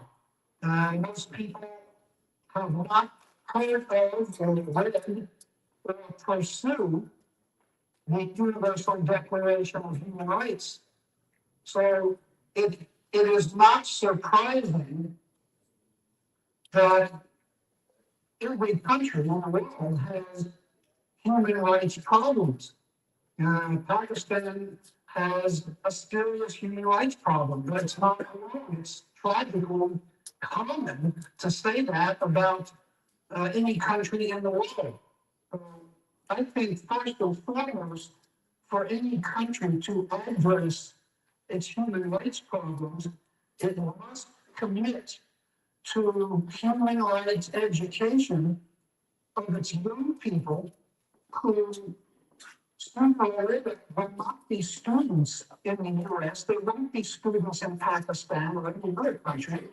They will become the leaders in Pakistan and the US and every other country. We have to educate the younger generations about what human rights are and their commitment to human rights so that the future leaders of Pakistan are committed to the protection, defense, and advocacy of human rights for all people in Pakistan, regardless of who they are, and committed to the human rights of all people in this world. This is a global failure of young people, and this is the initial problem of human rights. Two major human rights organizations, for sure, Amnesty International, I've been a member for more than 50 years. The world's largest Human Rights Watch, which is arguably, they put out more human rights rules on a daily basis than any human rights organization in the world, even more than Amnesty. And the Human Rights Watch annual report just came out last week. It's a disturbing look at what is happening in every country, and it's sadly a disturbing look at what is happening in Pakistan. So I just want to mention a few of these things, and I'll stop. And certainly happy to answer any questions or comments. According to both Amnesty and Human Rights Watch, the litany, this is through December of last year, this is actually just a month ago, the litany of problems that need serious attention in Pakistan. These are not in any particular order. The freedom of expression and attacks on civil society, government crackdown on opposition parties and the media, with hundreds of activists and journalists who face charges of intimidation, harassment, digital and physical surveillance, merely because they criticize the government. And dissent is a Rick, I have an option question. Patriotism, and these people, especially journalists. I have a question. I have a question. Can you hear me, Rick? Dr. Rick, can you hear me? Go ahead. Yeah. My question is, yes. The concept of national sovereignty since the Treaty of Westphalia in 1648 stops the other powers or the United Nations for effectively interfering in the internal matters of any member of the United Nations, like Pakistan, Afghanistan, or whatever. Are we going to move in a direction where these several states are bound by international law, like Pakistan, where human rights are being violated by the impunity, people are being killed, military has made courts dysfunctional? Can we actually move towards a situation where international law can interfere into the state like Pakistan? And if the generals do not accept international law, then we stop their financial help for from IMF, from World Bank, from Asian Development Bank, from UKA. We stopped the GSP Plus. That appears to be the only way to fix that. Otherwise, they say we are sovereign. We think they should not be sovereign because they're violating international human rights law. Yes. Well, thanks for that. The example that you use is the Pakistan is sadly common in many countries in the world. And many countries, there's always the desire to bring international pressure against the country which is violative of so many human rights in its internal policies. We saw this a generation ago where much of the world had an economic boycott against South Africa, which of course at that time was dominated by an apartheid policy of a minority white government against the majority of black South Africans. And those policies against the apartheid government had some limited effect. But when you get a country that it was that, and that's really a real example of success. Much of the world to bring pressure against the government of Pakistan, to withhold the things that you mentioned. It's a tactic, but history has shown that it can really to be successful in the long run.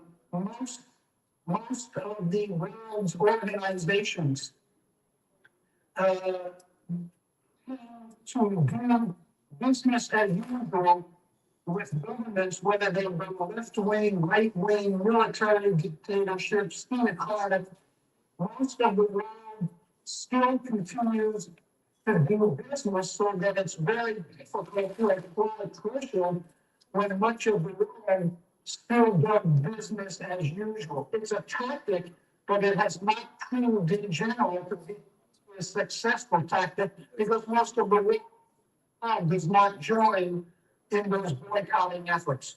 I'm sad to say. Right. So let's take a question. Any question for it? Yes, quickly. Yeah, jaldi will get the mic. Yeah. We can take उसके बाद यहाँ जी, please go ahead. Assalamualaikum. My name is Kashif Fayaz. So my question is, to bring change in any country, there are two ways to bring the change. You can either do organic change within the country where the people are going to revolt against the government. The second route is we can create awareness here and we can submit a petition to the US government to do something, right? So external change. External change, right? So in the local organic change, we have already seen the outcome, what they did in the Islamabad, right? If we look for this external interference, my concern is that if we do all the hard work and down the road, when the time is right to change the leadership, US government is going to appoint another Green Qureshi type prime minister. So there is no guarantee that Imran Khan is going to come out. They may appoint their own. Right. Your question to Rick? Prime minister. Your question is to Rick? Yes. To all. Okay. Rick, if I summarize the question is that what is going to work? An internal organic change in a social order, a political order, or a change that is imposed from the outside, from United Nations, from United States, from European Union. What can work in a country like Pakistan?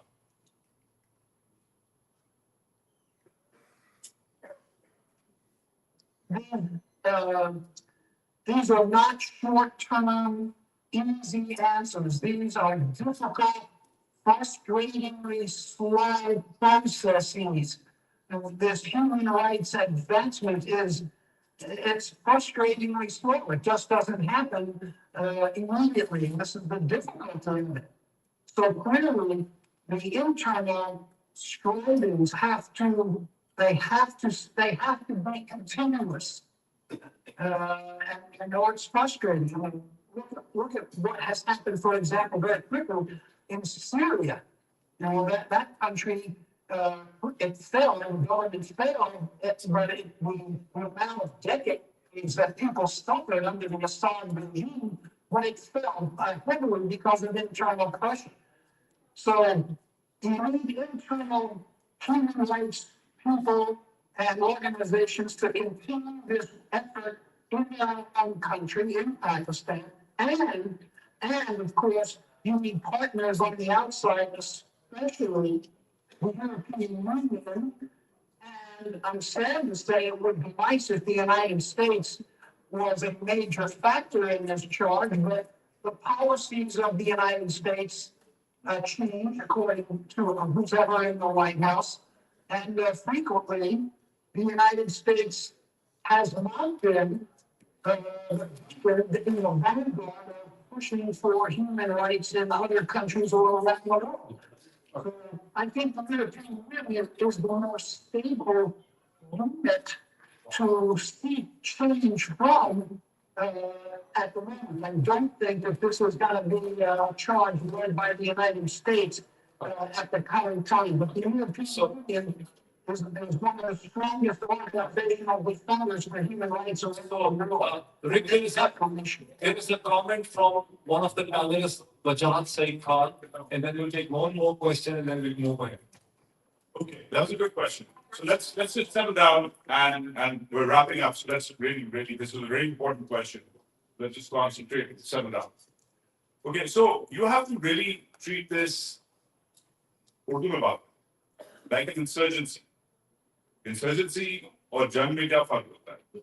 जंग इधर से शुरू होती है, एक फौज एक general खड़ी करता है, मार्च करता है, दूसरे शहर पे जाके अटैक करता है. अब उधर जीत जाता है, हार जाता है. 26 नवंबर को पीटीआई और उसके कारकुनों ने एक ऐसी ही जंग लड़ी, मगर वो मुसल्ला नहीं थे. दूसरी फौज जो थी वो मुसल्ला थी, उसने उसे उस तरह फेंक दिया, जाती शहीद हो गए. It was fought like a war. इधर से वे आप चने बेचारों ने हाथ में पकड़े, कैमरे हाथ में पकड़े, चलते हुए गए 4 दिन, पत्थर खा के, बटे खा के, तेल गैस खा के, गोलियां. And sure, I can switch quickly. At the end of the day, that's what it was, right? What I'm suggesting is, and what Dr. Halperin has also said, and this idea came from his response, this is a long-term play. It's a slow process. And let's break down the slow process into short, medium, and long-term plays. Now, several things are happening if you work with me, and there are different parts of this so-called war or struggle or insurgency. One struggle is here in this very room, this community organization. What are the results of this? Media effect, conversations, narrative building, goes up to the congressman, maybe goes up to the Texas Senate, maybe there's a hearing there like there has been in other state senates, maybe it goes all the way up to DC. It becomes a part of the DC narrative. From Dallas to DC, sort of stops there, right? The effect of this, that's the maximum effects which you can get. A little bit of media noise, a little bit of narrative building, a little bit of community building, goes up the way to DC. Now let's concentrate on Washington. What were the players there? There's the executive, which has just been voted in, which is the Trump administration, and the people who work for him, the people he's hiring, firing, the people who you may be able to influence, the people who are already influenced. There's a war to affect the influence there. That's why just Moeed and I and Shahbaz were not in Washington the same day. Another guy was in Washington. His name is Moeed Pirzada. Interestingly, there's two different sides of this insurgency or war at the same time. We were doing whatever we were doing. You saw us, right? You saw us in Congress. Yes. And on the other side, you saw him doing the same thing. He was doing the backdoor route. We were doing what I suggested earlier, the front door, right? We were on the record. He was off the record. He got slapped by Joe Wilson later with that free Imran Khan tweet, but that's the other effect. That has immediate consequences if we can get to the executive authority. Now see what's Imran doing on that side. There's similar actors at play. There's local organizations which are working there. Correct? Today, Imran has made changes in the PTI of KP. Why KP? Why not PTI Punjab? Why not PTI Karachi? Why not PTI Uruzgan? Why PTI Cape? Right? Because Imran is recalibrating his moves on the local level where his power lies. Because frankly, the judges and the other parliamentary groups have disappointed Imran. Some of them have tried to work for the best of their abilities. What I'm trying to say is that there are short, medium, and long run plays here. Imran has just made a long-term play. PTI KP president, the new one, Junaid Akbar, is not going to come and start a jihad mode. He will start reorganizing the party. Imran is getting into a long-term overhaul of the PTI because he's getting the party ready for election. Now, some people are saying, this is a slap on the wrist of KPCM. Officially, the PTI is saying differentiation of powers. The KPCM, Trinapur, will concentrate on governance, and Junaid Akbar will concentrate on politicking and organizing the political party over that. Now, whatever it is, this is a long-term play. It can't result in This is not going to start tomorrow. Junaid Sadar doesn't have some magic wand, and he's going to start turning the play around. So there are short and long-term plays there. There's some medium-term plays here as well.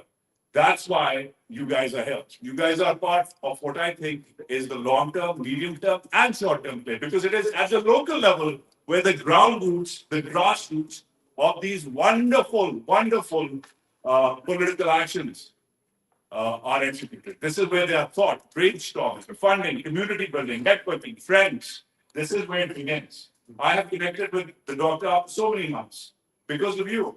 I have connected with Shahbaz after so many months because of you. And you connected with us for the first time because of you, because of this event. So this is the basis. This is what Imran Khan calls grassroots politics. इधर से शुरू होती है वो आगे तक जाएंगे. So that will change. That was not happening during Moeed Qureshi's time. That's happening now. There's not going to be another Moeed Qureshi. I can promise you that. Dr. Rick, we're running short of time. This is Moeed Pirzada. I will take one more question, let you comment, and I will also reach out to you. I would like to plan a discussion with you, one-on-one discussion on the human rights situation and way forward, right? I really like your ideas. Let's take one more question and you comment and we move forward back to our language. Yes, who's the first question? Go ahead, question, please. अस्सलाम वालेकुम मेरा नाम मोहम्मद शफी है Right. यहाँ हमने बहुत बहस की है Right. Would you like to ask your question in English, or would you like to basically translate your question to him in English? Okay, yeah, go ahead. हमने यहाँ बहुत बहस कर ली है Right. हमारे मसले का हल क्या है Right. पाकिस्तान पे इस वक्त ऑक्सीजन लगी हुई है तो किसी वक्त नहीं मार सकते हैं हम सारे किसी वक्त नहीं मार सकते इसका इमीडिएट सॉल्यूशन क्या है मेरे ख्याल में एक सॉल्यूशन है उस पर हम सब कोशिश करनी चाहिए जो मैंडेट है वो स्टोर किया जाए इसके अलावा कोई हाथ और नहीं है ठीक है अच्छा ये आपका जो क्वेश्चन है we will respond to this question. Let's take a question for Rick and then we move forward. Yes, if there's a question for Dr. Rick Halperin, if someone wants to ask a question to Dr. Rick Halperin, right? Is there any question? Okay, so yeah, there is one. Yeah, quick. And now We'll switch to right. Pakistan circumstances will never change. Pentagon's generals keep voting Pakistani generals. Pentagon generals? Yes, the Pentagon has been buying Pakistan's army generals. Right. So, Rick, this is a question slightly beyond the human rights issue. This is a strategic issue. Because as long as the United States deep state, CENTCOM, Pentagon, keep on controlling the Pakistani army generals, how can the situation of Pakistan change? Yes, your thoughts. yeah, that's an easy question to ask and a very difficult question to answer. I can't say as I have the answer to that question. That's a multifaceted response. I just don't think I have the answer for that. I'm sorry. Okay, Dr. Rick, it's a pleasure listening to you. Thanks for joining. This is Moeed Pirzada. I and perhaps Wajahat S.Khan will reach out to you. We would like to plan a discussion with you very soon. Thank you so much for joining us here on this platform today. Thank you. Thanks for all the good work that you do. I look forward to any collaboration I can be of help with and working with you. Inshallah, we will get in touch. Thank you so much once again. Thank you. Thank you. Thank you. We'll move on. एक question खासी question पूछेंगे, question पीछे ही रहेंगे।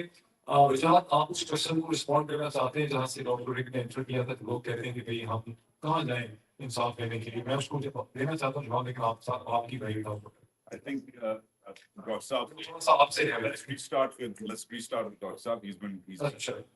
He's rested with his team. इंसाफ लेने कहाँ जाएंगे आप बताएं? आप भी एकेडमिक हैं, प्रोफेसर हैं आप। देखिए, इंसाफ है या पुलिसिंग है या कुछ भी है, ये सोसाइटी पैदा करती है। हम क्योंकि कॉलोनियल एरा में रहे, तो आप अक्सर एक बात सुनते हैं, ये सरकार का पैसा, बैंक सरकार का, अस्पताल सरकार का, सड़क सरकार की है। हम अपने आप को सरकार से अलग समझते हैं, क्योंकि कॉलोनियल एरा अभी तक चल रहा है। हम टैक्स के पैसे को अपना पैसा नहीं समझते, इसीलिए अभी तक आपको नवाज शरीफ कहता हुआ ये नजर आता है कि मैंने मोटरवे बनाई। वो ऐसे लगता है जैसे उसने घर में बेकरी के अंदर बनाई के आपको देखने। और लोगों का यही कॉन्सेप्ट है, सरकार का पैसा है, तो कॉन्सेप्ट नहीं है कि हम सरकार है। तो इंसाफ कहीं लेने नहीं जाना, इंसाफ आपने देना है। आप एक माशरा खड़ा करेंगे जहां से आपको इंसाफ करेंगे। तमाम जो दुनिया के लॉ है वो कॉमन सेंस पे है, जो सोसाइटी के नॉर्म्स है उनकी बेसिस के ऊपर लॉ है। बस मैंने कहीं पढ़ा, मैं गलत हो सकता हूँ, लेकिन चेक कीजिएगा, मैंने एक आर्टिकल में पढ़ा कि किसी जमाने में ब्रिटेन में खुदकुशी करने की बहुत लंबी या शायद उम्र क्या रहती या सजाए मौत थी। तो अब अगर सजाए मौत थी तो देखिए कितनी कॉमन सेंस की कमी थी। वो मरना चाहता था, हम फिर सजाए मौत ने मान लिया। सो आपको लॉ नहीं प्रवेश करेगा, कॉमन सेंस प्रवेश नहीं। तो हजरत अली ने भी कहा था कि कुफर का निजाम चल सकता है, ना इंसाफी का नहीं चल सकता। कॉमन सेंस है कि ना इंसाफी को लोग बर्दाश्त नहीं करेंगे। कभी यूट्यूब पे जाइएगा, एक स्टैनफोर्ड यूनिवर्सिटी का मंकीज का एक्सपेरिमेंट है, अगर आप यहाँ चला सके तो यहीं दिखा दें। YouTube Stanford university monkey cucumber experiment लेंगे। 2 मंकीज हैं, एक को वो दोनों को टास्क है कि उन्होंने एक स्टोन वापस करना है और बदले में उन्हें कुकम्बर मिलेगा। वो देते हैं, स्टोन वापस करते हैं। दूसरी दफा एक मंकी को वो ग्रेप देते हैं और एक को कुकम्बर देते हैं। अब कोई बड़ी बात नहीं है, कोई चीफ मिनिस्ट्री नहीं दी उसको, एक किसी सूबे की बाई मरियम की तरह सिर्फ एक ग्रेप दिया एक, तो वो दूसरा बंदा एजुकेट करता है। बिकॉज जो डिस्ट्रीब्यूटिव जस्टिस है वो आप नहीं कर रहे, जानवर भी इसको बर्दाश्त नहीं करता। तो हम क्योंकि कर रहे हैं 70 साल से, तो अब हमें ये भी नहीं पता चलता कि इंसाफ मैंने कहा गया। इंसाफ आपने खुद मुतय्यन करना है, उसके लिए आपने एक जस्ट सोसाइटी बनानी है। आपने सबसे पहले एक ऐसा सिस्टम डिजाइन करना है, वरना अगर आपको लगता है कि ये जो सुप्रीम कोर्ट में बैठे हुए लोग हैं इन्होंने आपको इंसाफ देना है, तो इन्होंने तो भुट्टो को लटकाया था, इन बेचारों ने आपको क्या इंसाफ देना? ये तो नीचे से जूते सीधे करते हुए ऊपर तक मामला जहां तक पहुंचते हैं, आप सबको बताइए। आप जस्टिस अमीनुद्दीन साहब हैं, उन्होंने खुद अपने फैसले में लिखा था, जो फैसला चौधरी साहब को पसंद नहीं था, तो उन्होंने जस्टिस अमीनुद्दीन साहब से लिखवाया था कि इलेक्शन कमीशन चाहे तो ये फैसला ना माने सुप्रीम कोर्ट के फैसला। ये उन्होंने लिख दिया। उनको लिखते हुए माजरत वो जस्टिस हैं, लेकिन उन्हें जरा शर्मिंदगी नहीं हुई। जज छोड़े अपने सफेद बालों की शर्मिंदगी, कि मैं क्या लिख रहा। तो अब जब आप नेम और शेम नहीं करेंगे, अगर आपकी यहाँ सोसाइटी में कोई बंदा ऐसे बंदे को होस्ट करता है, आप फिर भी उसके साथ इंटरेक्ट करेंगे, तो बाकी तो आप उसे कुछ, आप जब फॉर एग्जाम्पल जलील साहब ये सभी को बड़े पैसे देते हैं, सभी जगहों पर फंडिंग करते हैं। कल को आप जनाब ये किसी और चीज में भी फंडिंग ठोक दें जो आपको पसंद नहीं है, आप जलील साहब को इसी तरह से जबकियां डालें, तो इनके लिए नॉर्मल लगेगा। लेकिन अगर आप इनसे एजुकेट करें मुहज़्ज़ब रहते हुए कि जलील साहब आप हर जगह फंडिंग देते हैं, ये गलत जगह है, यहाँ आपने नहीं देती, तो उनको एहसास हो गया कुछ तपश है।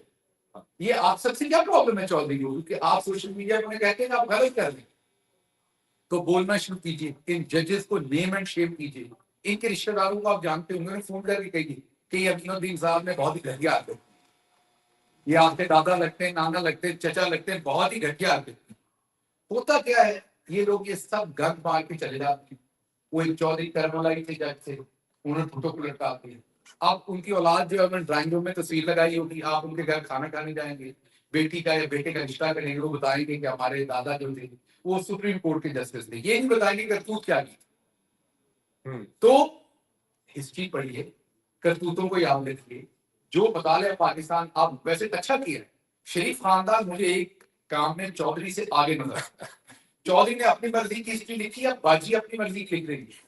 उसने 10वीं जमात में अपनी तस्वीर डाल दी है कि पाकिस्तान की एक जमात मेरी है। तो जब हम ये वाली हिस्ट्री पढ़ेंगे हमें पता ही नहीं होगा वो क्या रहा।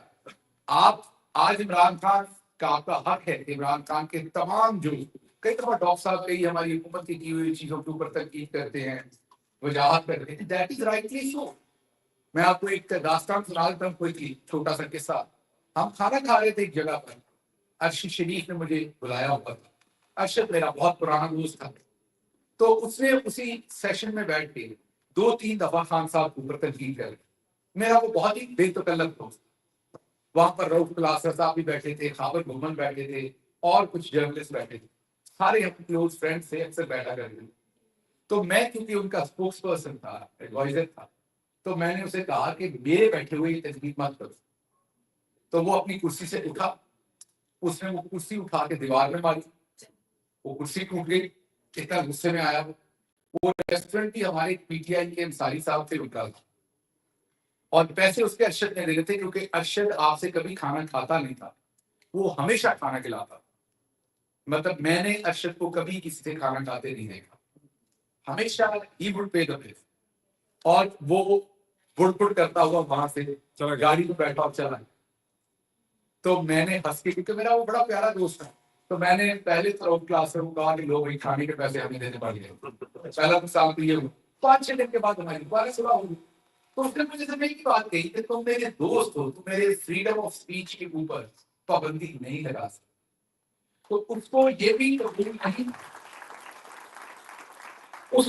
कबूल नहीं था कि उसका कोई अपना दोस्त जिसके वैल्यू सिस्टम को समझता था, क्योंकि हम इकट्ठे होते हैं, कि मैं उसके फ्रीडम ऑफ स्पीच पे पाबंदी नहीं लगा रहा, लेकिन उसे ये कबूल नहीं था।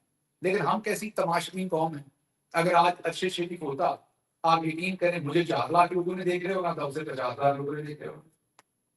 आप में से कितने लोग हैं जो अरशद शरीफ को याद करते हैं, उसके शान जो उसकी शान। हालांकि मैं आपको बताता हूँ कि उसकी लीग का जर्नलिस्ट जो है वो इस पीढ़ी में नहीं है, पिछली में हो तो डॉक्टर साहब बता सकते हैं, वजाहत बता, इसलिए नहीं कि वो शहीद हो गया, हम कब्रों को भी पूछते थे।